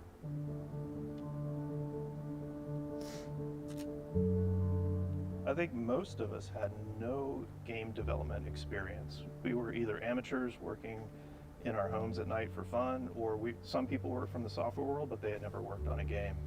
I think we had 3 or 4 people in the entire company who had actually shipped a game when we started Half-Life. We have to figure out what is Valve's first game. So we have to come up with an IP. So everything is done from scratch. Gabe came into the office and he said, I read this story. I read this Stephen King story called The Mist. Stephen King. It's got monsters, people in a grocery store, fog comes in, monsters in the fog, use your imagination. We didn't want to write that as a game. That wasn't really the point, but it was just the tension and how it felt. Well, it's interesting. At first, we had 2 games. Greg was working with Prospero, and then Half-Life was originally called Quiver. Quiver. Yeah, so Half-Life was called Quiver, and then they were working on a game which got cancelled called Prospero. And they cancelled it, I think, because Half-Life was made and Half-Life became like a worldwide success, so Prospero, no one cared about it anymore. Job was then build a team and... Greg Coomer! Bro, this is the Coomer guy from Half-Life. They made him like a locker. They made him a locker in the beginning of Half-Life, and it says Coomer. And everyone makes fun of it because Coomer is a really bad thing to say, and it's his user, and it's like his surname. But yeah, this is him. Oh my god, I never even noticed. I watched this video like twice. Figure out another game for us to build. That'll be the second game Valve ships. What features should it have? How is it going to be different from a normal first-person shooter? Every time the engine got a feature for Prospero, Half-Life stole it. You see, every time the engine got a feature for Prospero, Half-Life stole it. So basically everything which was made for Prospero got transferred into Half-Life. And that's where Prospero became useless because everything from it came to Half-Life. and then Half-Life just started getting visually, more impressive and cooler. Wait, I wanna see. This is the concept art for the monsters. I've just started getting visually. Alien organic chainsaw. This, I wanted to say this didn't come into the game, but it actually kind of did. This is the big guy. This is the big guy from the game. But he had like this huge arm. But what? Yeah, this actually got into the game.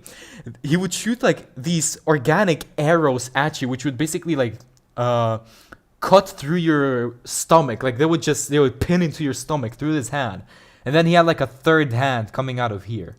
More impressive and cooler. And this is the muddy thing, bro. This guy was a jump scare in Half-Life 2 in the beginning of it, bro. The first time I played Half-Life 2, I actually jumped. And this guy is from Half-Life 1. Like, this guy was in Half-Life 1, and in Half-Life Source, when I was showing you the screenshots, you could see him in the water. And this guy is really strong. Like, 2 hits, or even 1 hit, you're screwed. And eventually it just, because it was going to ship sooner. Fast Walker. I think is this Race X? I don't really remember. I think this is Race X. Race X. I'm not saying the thing. I'm not saying the SE thing. I'm saying the Race X. This is what I'm saying right here. See, Race X Half-Life. Bro, don't get me wrong. Just stole the resources from Prospero, and Prospero just faded away. So had this character had a yeah, you see, so what he said. It just stole the resources from Prospero, and Prospero just faded away, so no one cared about it anymore. From Prospero, and Prospero just faded away. So had this character had a like a floating orb, and it wanted to have some effects on it. It's kind of magical energy. Damn, why did this get caught, man? Something, and so I worked. She looks like a 90s anime character, bro. What the hell is this art? With them on that and came up with the first version of the beam effects, and they were using it. They're happy with it, and then people on Half-Life are coming over and like, what is that? How did you do that? So very quickly that got into Half-Life. The disaster sequence has kind of so this is the orb effect. So they took the orb effects and they put it in the like the sequence where the facility explodes and the monsters start to spawn in. All over it, and we ended up using it for the Vortigons. Like there are a bunch of things that we were doing that we thought would help us tackle the problem of what video games were. And what video games were a rapidly changing field where at the time 90% of video games failed to turn a profit. Now this is absolutely not true. If you're a big company, of course, which Valve, I mean, he's saying in general, so even if you're a big company, there was still a high chance that your game would flop and no one would buy it and no one, like, you wouldn't make any money from it. Because it was the 90s. The 90s only, the computers, all the computers just came out, so no one even knew how to use it.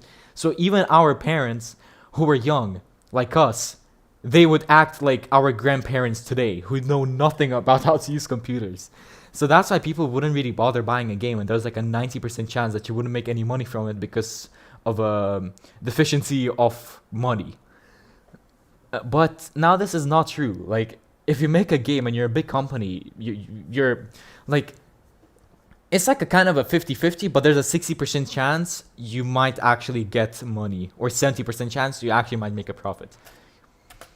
And a few percentage of them were very, very profitable, right? So it was a field that really valued talent. Exactly. Like I said, Gabe and I brought some people, and then from there on out we had to hire people, and Romero said you got to hire level designers. So we found some people who had industry experience. Worked on Rise of the Triad first as a pixel. Rise of the Triad. Man, this is an action video game. God damn. It's on Steam! Wait, it's on Steam. They made a remake which has mixed reviews, but it's... Oh my god. Oh my god. Wait, what are the reviews of this? This is the worst Mario.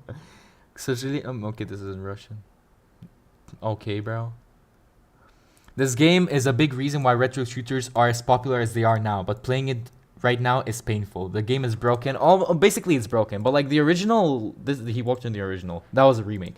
Pixel artist, and then went with Duke Nukem, and then everything just went nuts. But I was sitting in my office one day, and my phone rang just out of the blue, and I pick it up, and it's this recruiter. Eventually, he hooked me up with Gabe, and they flew me up here. It's a big surprise. But then we started looking, the nice thing that we had is we had a whole bunch of people in the world who had been working on mods, and so we could start looking at those folks. And that's where we hired a lot of our designers. Steve and Guthrie. So basically, most of the designers are just modders who made mods for games. Steve Bond, John Guthrie were my favorite hires by far. Other than Doug, Gabe sent them an email and they're like, "Who is this scammer? Never heard of these guys. Just kids, like barely 20, I swear." And they show up and they're just the most. And like he's calling them kids. Like in Europe, they would be like, "What do you mean barely 20 kids?" Like the age of consent is 18. Like when you hit 18, that's when you start drinking beer every day. But again, in America, the age of consent is 21. So if you're below 21, then you're still a kid. Creative, brilliant, clever. Oh, fucking clever. Steve had the magic ability to make stuff fun. The fact that those guys have been hired to go work on some game for some company, I think that was the start for a lot of people that something cool was going to happen, because those guys were already doing stuff that was cool. And then Mark showed up, and like Mark actually knows how stories work, beginning, middle, end, and all this stuff, and he had all sorts of great ideas, and he also would just bring good ideas out of everybody else as well. Like the person who wrote more code on Half-Life was a chemistry major. Reference, bro. Imagine the person who wrote the most code for Half-Life was a chemistry major, who decided to be an IP lawyer in Atlanta, bro. This guy is insane. Who decided to be an IP lawyer in Atlanta, right? And he ended up writing more code than anybody else. The creature designer for most of the AI for the creatures in the game was The creatures for the most of the design of the creatures. Manager at a Waffle House. Waffle House, bro. Oh my god. I remember the Waffle House situation. Waffle House hostage? What? Nashville Waffle House shooting on April 22nd. What? On April 22nd, 2018, a mass shooting occurred at a Waffle House restaurant in the Antioch neighborhood of Nashville, Tennessee, United States, when a 29-year-old Travis Jeffrey Reinking fatally shot 4 people and injured 2 others with an AR-15 rifle. Bro, that's an M16, bro. Another 2 people were injured by a broken glass. Oh my god.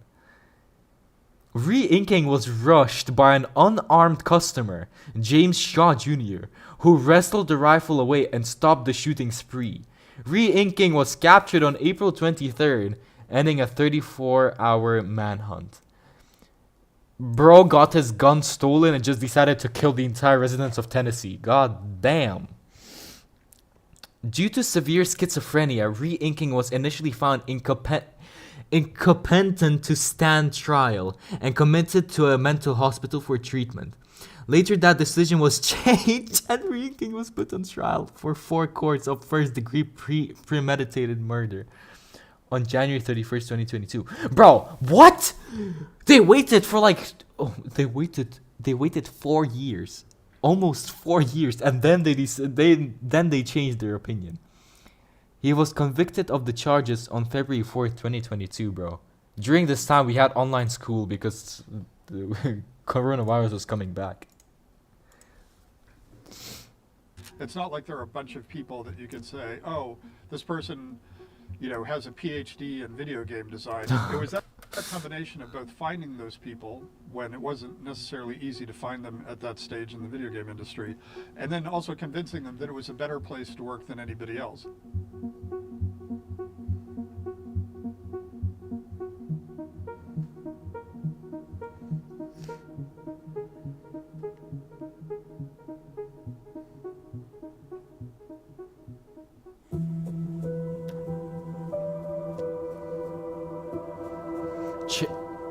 Chapter 2 reactivity. Basically, Half-Life was actually groundbreaking because of its immersion and reactivity. And like the game, that was the first game where your decisions and your actions actually mattered, and you could feel at the time, like now it's like trash graphics, but I still love the game. You could actually feel like you're important, and like it was really immersive.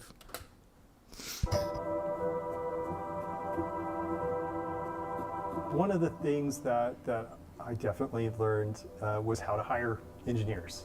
And we needed some engineers. For us anyway, we had a licensed IDS engine. We're using the Quake engine, and one of the things me and some of the other engineers probably can. This was Half-Life Alpha v0.52. That wasn't even the first version. This was like version half. We're talking about was if it would be possible to use the save system.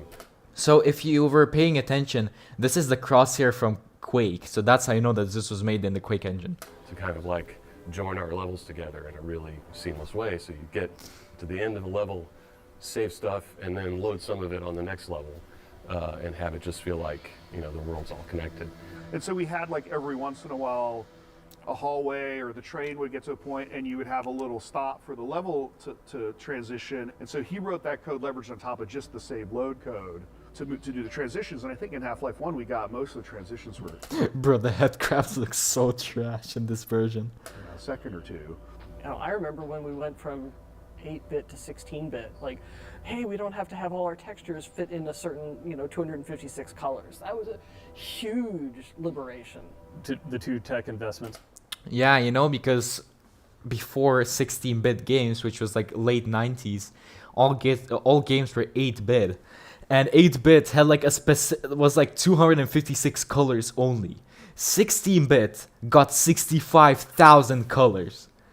And then 24 bits came for the 3D graphics. And like, yeah, so they're really lucky that they started making Half-Life when 16 bits came out and 24 bits. Because if they didn't, then Half-Life would probably be either like a really boring game because the colors there would be a deficiency of colors, or it would just be a standard 2D game from the 90s, like from the mid or beginning of the 90s. So we made for Half-Life was to get to... Wait.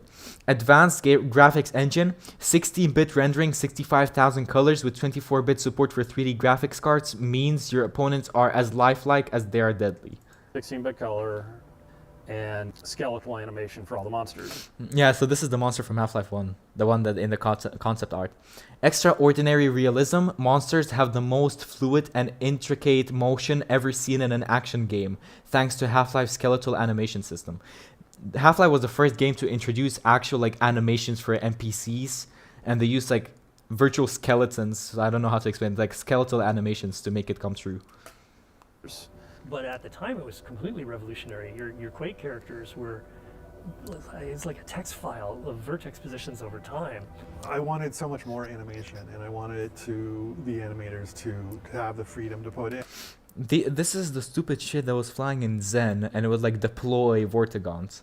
And 100, 200, 500 frame of animation, if not more. And then you can do all sorts of other things because you have a skeleton, so it's like, oh, I can hook on a gun to a character. I can start to make changes of characters and replay the same animation or reuse most of the same model, so we can swap out heads, we can swap out this, we can swap out whatever. Like all the technology that went into the game to make it as fun as it is was not available one generation before. Exactly. They were fresh. They came as soon as the new generation came, like it was completely fresh. It was straight out of the oven. They started creating the game. So licensing the Quake engine, which was, very mature and had level designers who'd grown up just goofing around with it. I wasn't heavily into scripting since back into Doom. Like my old Doom levels have a lot of weird, odd events in them. I think I asked Ken, is it possible that I could have access to the character's animation, like a trigger? Like what I mentioned, I could make the guys go into an animation, I could make them run, and then I would configure everything. It was all hack. This is total hacky stuff.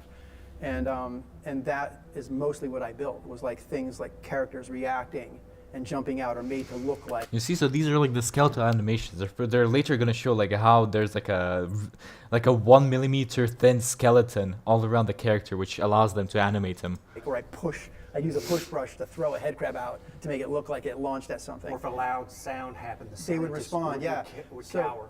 Games dictate was, as you walked forward, something needs to happen like every 3 to 5 seconds. If the player stands still, the Didn't have to be much.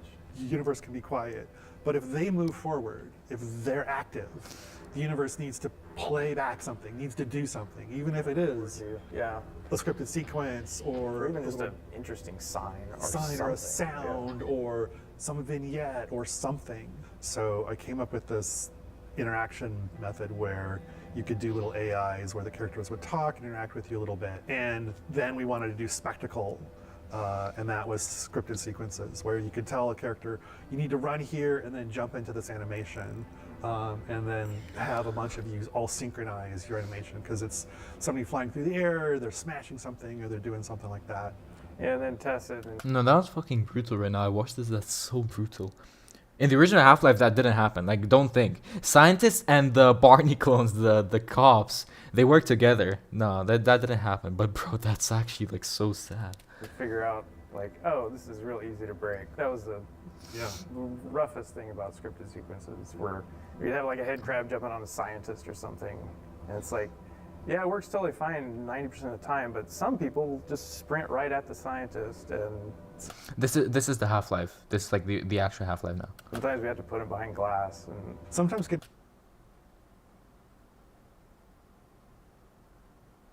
Hold on.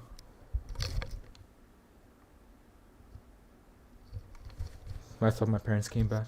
I mean, the level designers making the player want to do the thing that gives them the most fun is a very subtle art. The tentacle sequence is probably the one I remember the most. You're playing it, right? That was Yeah. the first time I think they melded together. Because you and had your played trigger so closely. and we wanted it to be triggered. So by the time you start to see it, you see the scientist flying through the air and hitting the wall. Then you could look in and you could see the scientist being carried away. The tentacle itself is separate; it's on its own, and you bring the two together, mesh them. Yeah, so that's the problem in the original Half-Life version before the 25th anniversary version came out, is that he would get taken away, but the tentacle would be way too fast for him, so he would just be floating in the air. Not a big problem, but they fixed it in the 25th anniversary update. The tentacle itself is separate; it's on its own, and you bring the two together, mesh them together, and boom. It felt so seamless though, and that for me is like moments like that, and that might have been the first one, is when you start to see the scripted events and play start to blend a little bit more than just ambience. For God's sake, open the silo door! They're coming for us! It's our only way out! Oh my God, we're doomed! I remember Brett in particular had done some of the lab scenes where scientists would walk from one area to another and just look at a monitor. And it gave them a little bit of life. A ton of the work that went into that area was because we knew it was going to be the beginning of the game, and we really needed to make it a vibrant and interesting, fun place to be and explore. So originally they were designed to sort of be behind glass. They were just designed to be spectacle. Yeah, a little vignette. And then all of the level designers like, no, I'm gonna put that right in front of you. And I'm like, oh God, how am I supposed to make this work? It's not supposed to do it. Get away from there, Freeman. I'm expecting an important message. the run speed for the player was so insane. Yeah. I'm expecting an important message, and then he closed the computer. It was like, what, 25 miles an hour or something? It was sprinting. It was. You could get so far, so fast. And so you'd either have to make the scripted sequence like so quick that you could barely see what's happening. Most people weren't looking in the right place anyway, so you'd have to like get their attention with like a particle or a sound or lighting or something, and then you wanted them to see what was happening. But when we play tested, if like a scientist was like being pulled into a vent or something, like people wouldn't just stop and like, oh, sometimes they would be like, oh wow, look at that. They just run straight ahead and just start shooting. It's hard when you think back to it to recognize that Bro, the OG revolver looks so good. those kind of interactive moments were so new.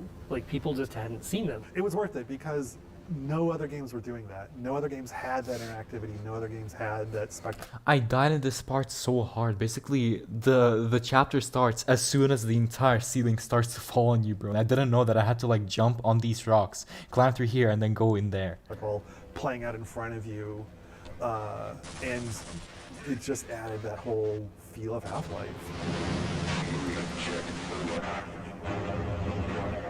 Gabe had started to develop this theory around interactivity, and the environment needed to let you do what you wanted and then react to it.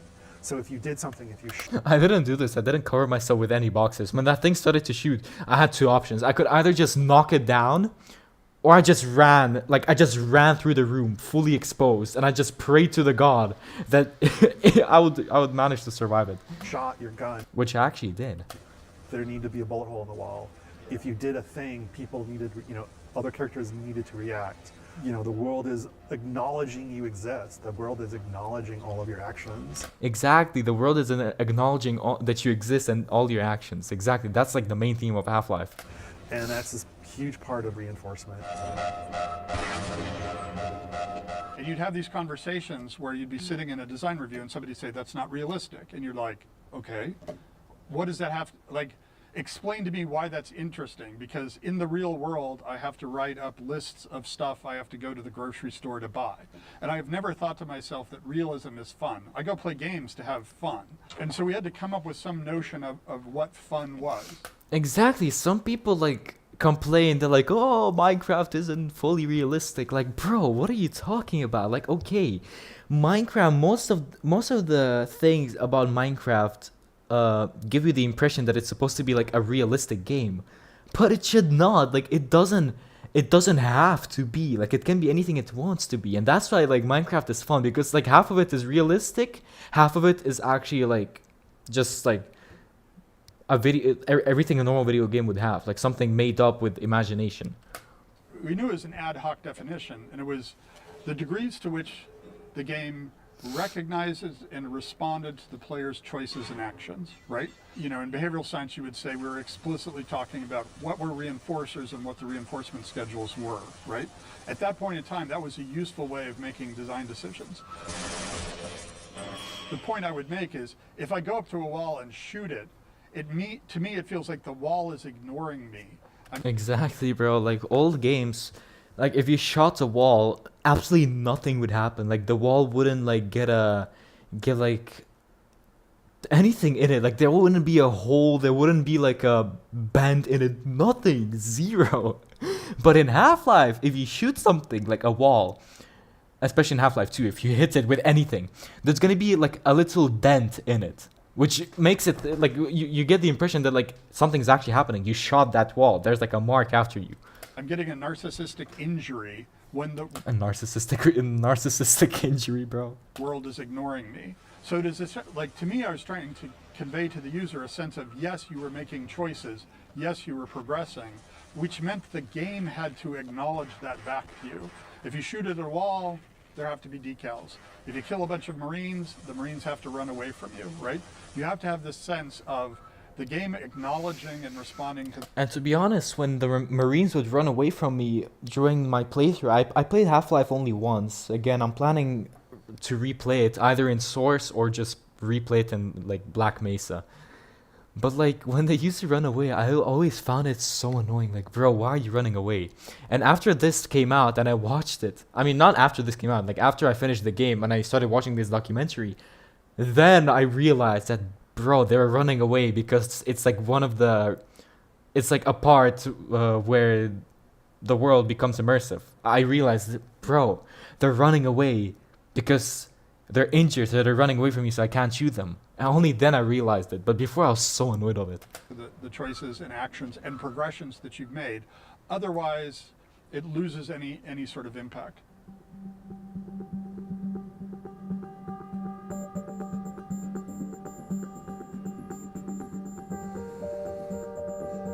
Ted and we were on the same page in terms of what the game should look like, which would be just sort of alien in a very naturalistic kind of way. These are These are creatures from another. I want to see, was this actually in the final game, or was this Fast Walker?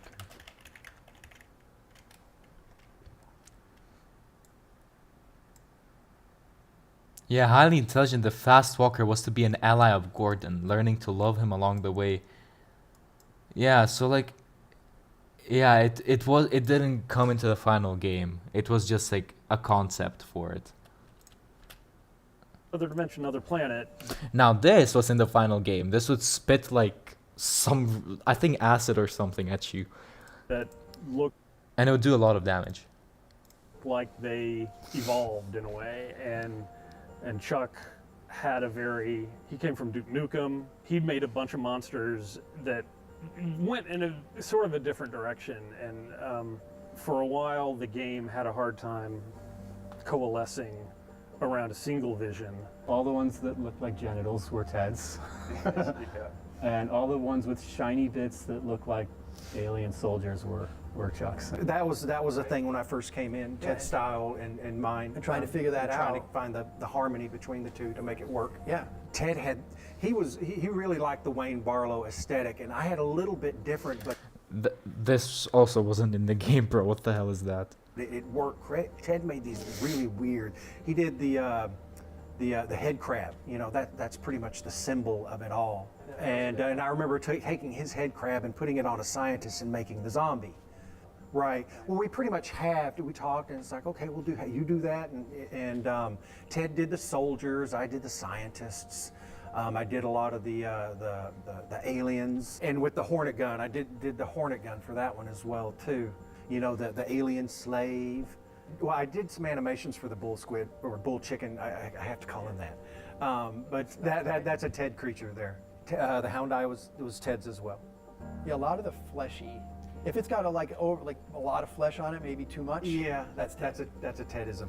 You can always tell Ted's designs because they're much more aquarium than aquarium and/or like unspeakables. You know. Oh, Big Mama! I forgot about Big Mama. Bro, Big Mama, I swear, that was such a terrible boss fight. Basically, Big Mama or the not Gorlock. Gorlock is the fat ass. Yeah, Gorlock the Destroyer, bro. Big Mama, wait. Half-Life. Gonark! Not Gorlock, Gonark. Yeah, the Gonark, bro. That's such a bad boss fight. Oh my god, bro. It was such a pain in the ass, bro. Like, that was like the very end of the game, bro. Just let me get to the final boss fight, bro. I don't want to do this. Oh, It's like, you know, it's a testicle, right? It's like, so disturbed. I concepted a guy in sort of a NASA spacesuit, a scientist guy. He was actually modeled after a couple of programmers I know. Big, beefy, bearded Linux programmers, you know. And so that's where the HEV suit sort of emerged out of. There was a lot of Sophisticated artificial intelligence, enemy behavior is uncomfortably realistic. Many creatures not only see and hear you, they track you by your scent. desire for not having a space marine or a soldier be the guy. And then Chuck Jones went off and did a pretty different version of him that became known as Ivan the Space Biker. Oh God. I remember telling myself, it's like anytime you make a screenshot, make sure it's good because you don't know where this is going to appear again. You didn't know that. And Ivan is the prime example of that one. So, you know, you're looking at it, well, go look at Quake. It's like, okay, I'm looking at that, and he's got this incredibly boxy head. And you're always... Bro, this is Ivan the Space Biker, bro. Look at his head, bro. This is Minecraft 2.0. Sorry, don't put too many polys in it. And it's like, okay, so Ivan got the square head, and it was kind of an early, just a rough prototype of a Gordon Freeman baby. Gordon Freeman baby, bro, with a beard. And I remember we didn't know what Gordon looked like. So it's like I was looking for somebody, and I found Mike Harrington. It's like, Mike, what does Gordon look like? I don't know. Put yourself in there. It's like, oh, okay. And so I went in and put kind of my likeness on the early Gordon model in the game. And it kind of stayed there. Did you have a ponytail? Well, I was an ex-tattoo artist, so yeah, I definitely had. I don't have anything to work with now, but Bro, man, bro, this is actually the Gordon Freeman. Yeah, these are all the models. This is like the newest model of him, and I absolutely love it. This is the new model. This came in Half-Life Alyx, bro. I absolutely love this model. He looks so good. Oh, this is amazing. This is actually so. This is amazing. Open image. Yeah. I don't want to go on Reddit. Just let me open image in new tab. Yeah. So this was Gordon in Half-Life 1. Let me just save the image, I guess.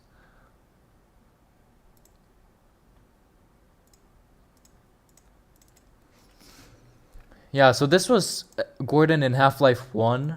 This is how he looked like. Then this is how Gordon looked like in Half-Life 1 multiplayer. So this is how he looked like in all of the deathmatch games for Half-Life 1. Now, this is Half-Life 1 for the Dreamcast. So this was the Dreamcast version of Gordon, and it looks absolutely horrifying. Then Half-Life 1 for the PS2. This looks also absolutely terrifying, but this is like the Half-Life 2 model ported to Half-Life 1. That's basically because they look similar.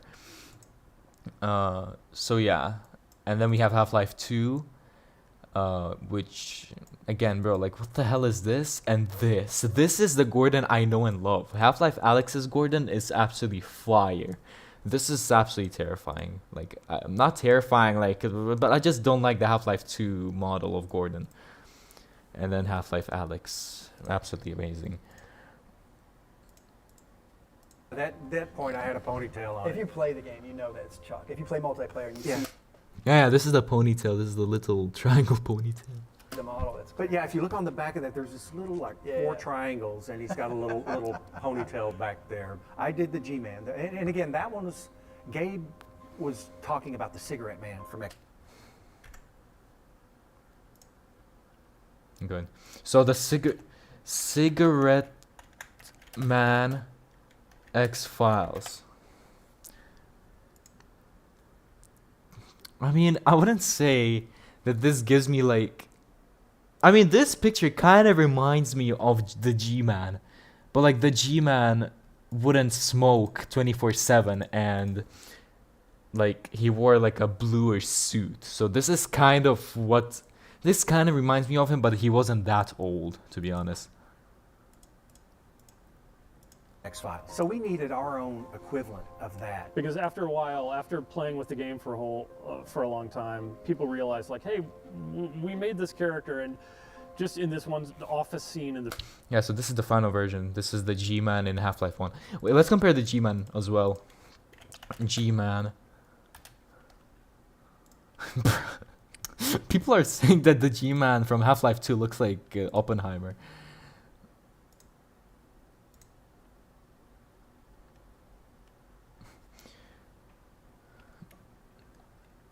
Bro, that's not what I want.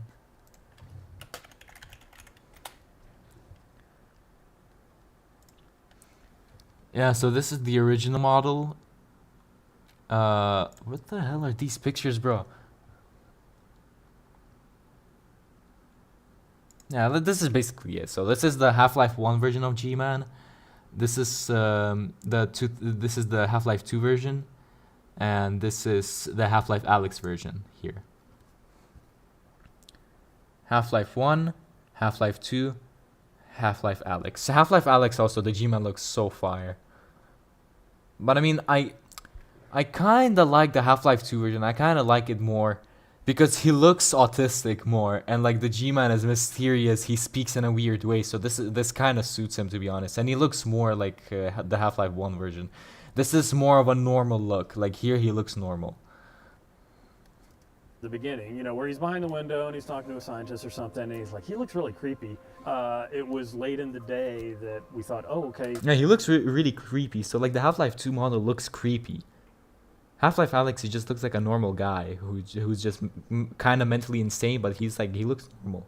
He looks normal. He's going to be the big bad behind all of this. They're like, scatter him around. He's going to be the big bad behind all of this. Bro, it's been almost 26 years since the first Half-Life came out, and literally no one knows who the G-Man is at all, still. in places that you The only thing we know is that he can open portals by hand, and he can put people in stasis. can't get to him, but he's there mysteriously. There wasn't enough in the beginning of the game. It's like, we need another monster. Head crabs weren't enough. It got kind of repetitious. I think I grabbed Ted and said, I need them to do this and this. And so he whipped it out and not much To be honest, I never noticed that Vortigons had a third arm until I started playing Half-Life 2. time at all. I'm gonna get the timing just right, and I have no time to do this, so I'm just gonna bang it out. And then once it was working, everybody said, "Oh, let's go back and sprinkle them back in the maps." And that was this. Then we introduced them a little earlier than we Yeah, were planning on. yeah, because they ended up being they weren't real tough. They weren't supposed to be tough, But they were ranged. but they're ranged and they were fun, and they had a big show, and like that was showing off a bunch of stuff.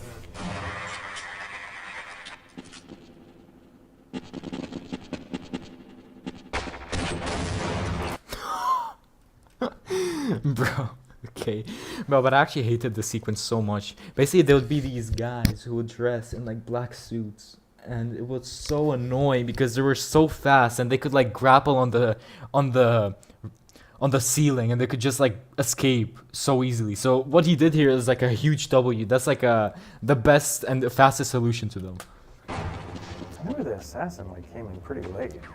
Yeah, that's the assassin. Yeah. That was it. Yeah, that's him. You see that's them. It was like, okay, I have a week and a half. It was already done. It was already all modeled, already all animated, and the requirement was it couldn't have any new animations and any new. But like I thought, to be honest, if assassins were realistic in this game, because assassins usually they kill you using one hit. Like if you're getting chased by an assassin, you're literally one shot, because they know how to kill people using either one bullet or one poke with a knife. But in Half-Life, it would usually take them like maximum like 5 shots or something to kill you, or like 3. Anything. So had to come up. I grabbed a bunch of Steve Bond's AI and banged that thing out. I built a level. You see, bro, he went on the ceiling. That's so annoying. Super crude, but it had all the right spacing and all the right heights and all the right geometry. Again, it's just a presentation where this creature gets to shine, this enemy gets to shine, and is your entire focus for that scene. And it's kind of a Bro, he missed so hard. memorable experience because it just takes place in a different fashion than other encounters, and you get knocked out, and there's all kinds of the lights go out, and you get dragged through a corridor and things. So basically, Gordon gets kidnapped by the Hiku soldiers, and basically at the very end of Blue Shift, there's like an error while teleporting to like the outside of Black Mesa when you try to skip it with Dr. Rosenberg. But basically, you get accidentally teleported to a nearby vent, and you can see Gordon getting dragged by these soldiers from a side view in the vent. again, it's something you. Let me search it up real quick.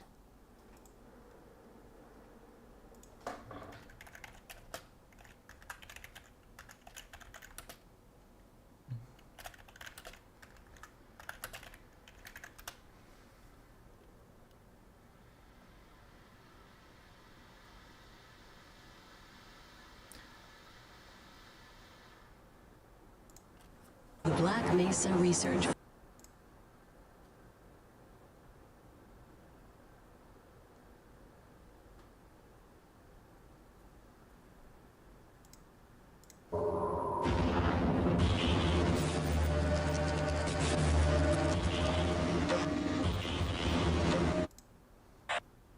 I don't think I'll be able to find it here.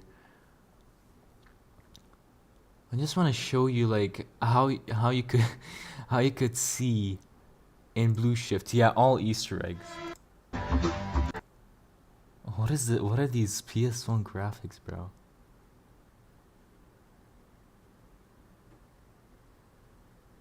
Yes.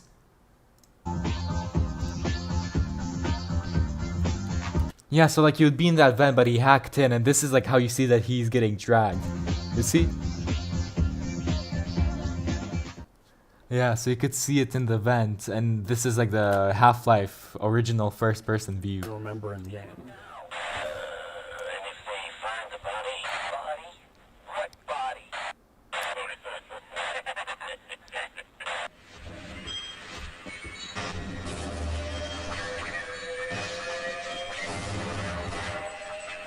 We just did. I love how when they show footage, like when the official Valve, the creators of the game, show footage of the game, they intentionally suck at the game. I absolutely love that. Like, bro, if I was them, I would run back or hide like from the shockwave. Like, bro, what are you doing? Why are you standing at one spot and not shooting? Did a lot of like, bro, what is he playtesting doing? and did a lot of level building and used all of the monsters and you used up everything that we had developed and started seeing which ones kind of stuck out a little oddly. You know, like we had, Bro, what is this Star Wars Jedi Knight, Jedi Academy UI, bro? had the hound eyes that Ted had concepted and Kelly had done great sounds for them. And so they seemed like a very oddly plausible sort of alien creature. And Chuck did what we called the Panther Eye, which was this big black panther Big black, bro. You could have chosen any different tone to say that, bro. looking creature that also just had a big red eye for his face and a big shark fin coming out the back. And design-wise, he seemed like this is a very useful creature. You know, it's like... Bro, that concept art just goes hard, but the creature never made it into the game. When you design things, you know, you like to have a gradient of difficulty, a gradient of escalation and threat, and so... Bro, what is this aim, bro? The crosshair is here, but it's shooting the bullets up here. If we had these hound eyes, then oh yes, this like panther, bigger, scarier looking thing would be more of a threat. It was in the game for a long time, and then sort of just worked its way out. So it wasn't the early versions, but then they just cut it from like out of the original like final version. Because folks couldn't find a way to incorporate a creature like that into the environment and make it seem reasonable. The Stuka Bat was, it was... I'm so glad that this didn't make into the game, bro. If this made into the game, bro, I was so happy that this didn't come into the game because I absolutely hate phantoms in Minecraft. But if this would be in the game, bro, I'll just be so mad that phantoms are in Half-Life as well. Something that I did, just a weird, another creature from the air. We had the chub toad that we were going to use as a feeding animal to help, and yeah, they had a mechanic to where they... Bro, this looks so cute in the concept art, bro. To help, and yeah. And then this, bro, what is this? They had a mechanic to where they were going to use this to distract monsters so you could possibly get by, and it pretty much reached fruition to where... Oh, so they were small, bro. I thought they would be like huge toes or something. Oh, but I think they got replaced by the bugs that, like, when you deploy them, they just start running around like 200 kilometers per second, and they just kill everyone. I forgot I forgot their name. The object, but then again, time became the factor, and it had to get cut. While many of the artists were creating characters and enemies, the responsibility for texturing the game world fell on the shoulders of a single person. Imagine.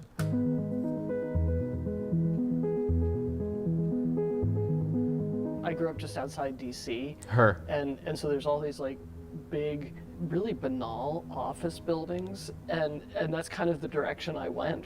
So it started becoming a facility. And so I started making these kind of linoleum tiles and the drop ceiling, the concrete block wall, the black and white tile floor. She was like the texture artist for for most of the game. Yeah, right. It's just an overwhelming amount of work. Originally, I was hand painting all of the textures, and you can really see a shift in some of them where they go from hand painted to photo reference. The photo references are much, much better.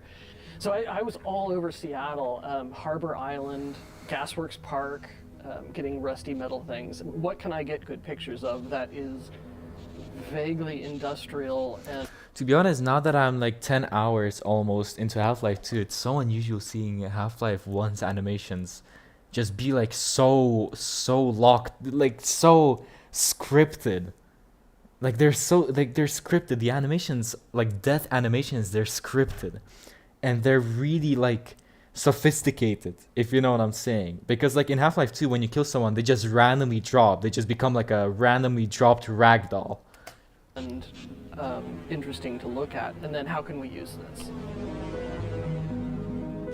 And so, you know, sides of boxcars, and I don't know how many hallways in Half-Life are, you know, the side of a train car kind of thing. The Kirkland Costco, lot of time in the Kirkland Costco, getting just packages of, I don't know why I needed snacks or something. After a year of work, the team was bearing down on their planned release date of November 1997. And then imagine, they worked for a whole year. Like, exactly a year. More. Additionally. Extra. But they had a problem. Half-Life wasn't fun yet. That's why they had to spend another year making it fun. The first year was all about opportunity, and it you know, it wasn't quite as focused. We were finding our footing. We were getting into the 3 Bro, what did he do? Why did you kill him, bro? What did he do?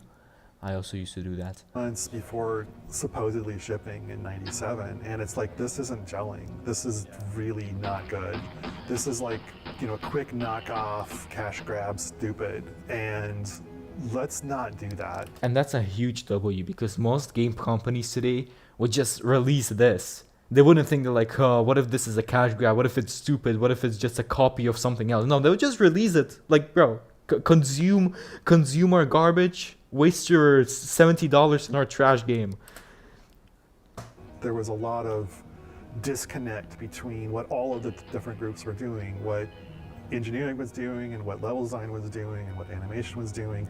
We had a bunch of monsters that had no plans to get in the game because nobody else was assigned to work on them, and we had a bunch of levels that, like, what's supposed to go in here? Oh, I don't know, everybody's gonna do a bunch of stuff, and like, no, that doesn't work that way.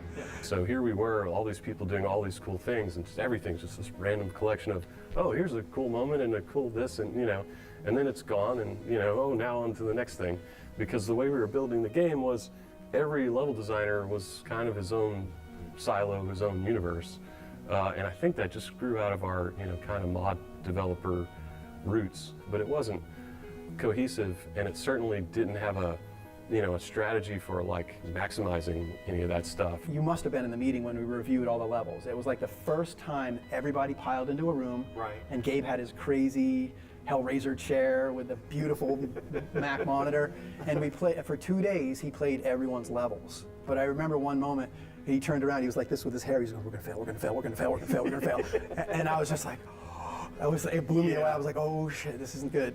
You know, we were doing our best trying to make this game and the story, and you know, we had a schedule from Sierra, and it was a tight schedule. And we told them, like, we're not going to ship this, and we realized that you're not going to pay us to continue developing this, but we're going to do it anyway. Late is just for a little while, suck is forever. Bro, this is the hardest quote Gabe has ever said. Late is just for a while, suck is forever. So if your game is late, that's just gonna be for a little while. Like, the game is still gonna release at some point. Like, in a little while, it's still gonna release, and it's still gonna be a good game. Like, it may be late, but it's not something tragic. But if you don't want the game to be late, or like, not even if you don't want, if you don't care that the game is absolute trash, that it's not complete, but you're scared that you're gonna release it too late, and you're gonna release it like later than the release date that you said it would release in, it's just gonna suck, and it's gonna suck forever. Like, it's gonna take you another year to actually fix everything, or even like actual ages to actually fix your broken game that you released just because you want it to be on time.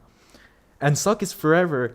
Even if you fix your game, people are still gonna remember that, like, for the first 2 years when it came out, it was just incomplete and it was trash. So no one's gonna buy it anymore because people are just gonna remember that you released it and it was absolutely unplayable. Right? We could try to force this thing out the door. Exactly. Like, they could just force the game out of the door and that's it. Just like just like Aspire did with the Battlefront Classic Collection. They just forced it out of the door. They didn't even bother like polishing it up and finishing all the bugs. And then they acted surprised, like, oh, this is broken? For real, on God? On gang? This is broken? We didn't know this. Like, of course, bro. You literally just, you didn't even bother fixing the game before releasing it. Like, there have been 3 updates, and it's kind of good now, but the multiplayer is still unplayable. And it's been like, the game released on the 14th of March. And it's like the 9th of August now. And it's still the multiplayer, and the multiplayer is still broken. But that's not the company we want to be. That's not the people we want to be. That's not the relationship we want to have with our customers. Bro, these guys are actual W's. That's not the relationship they want to have with their customers. Like they're striving to like have a good relationship with their customers.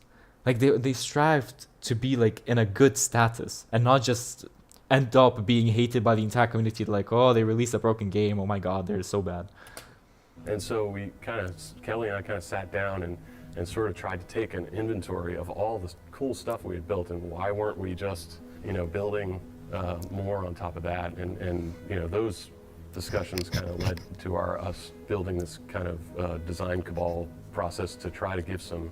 Yeah, see, so this is like the arm where he launches the arrows and then he got like the 3rd arm. Cohesion to the game and kind of changing the way we were approaching it. And so a cabal was a small group of people, multidisciplinary group. There's like an artists, level designers, engineers, and everything in that. And a small team that would write up a spec for a level. There was the arc that Mark had written, so we knew how that fit into the story. And we got a small group of people together, and we started with the beginning, and we went through. Yeah, so the beginning is you in a train, and it was just like fully showcasing the depths of the Black Mesa Research Facility, and it was like a monologue from like the person who was like, "Welcome to the Black Mesa Research Facility." Literally, what map do we need to build to tell us the story we're gonna have to tell? And then what does that connect to? And what's the next piece and the next piece? The strongest and most influential thing that came out of them was to me the sketches. And they were really the visual meeting notes, right? We came up with a formula for how that worked. We had a certain percentage of the time where you were fighting, a certain percentage of the time where you're exploring, a certain percentage of the time where you're solving puzzles. And so we could apply that uniformly to the game, and that worked pretty well.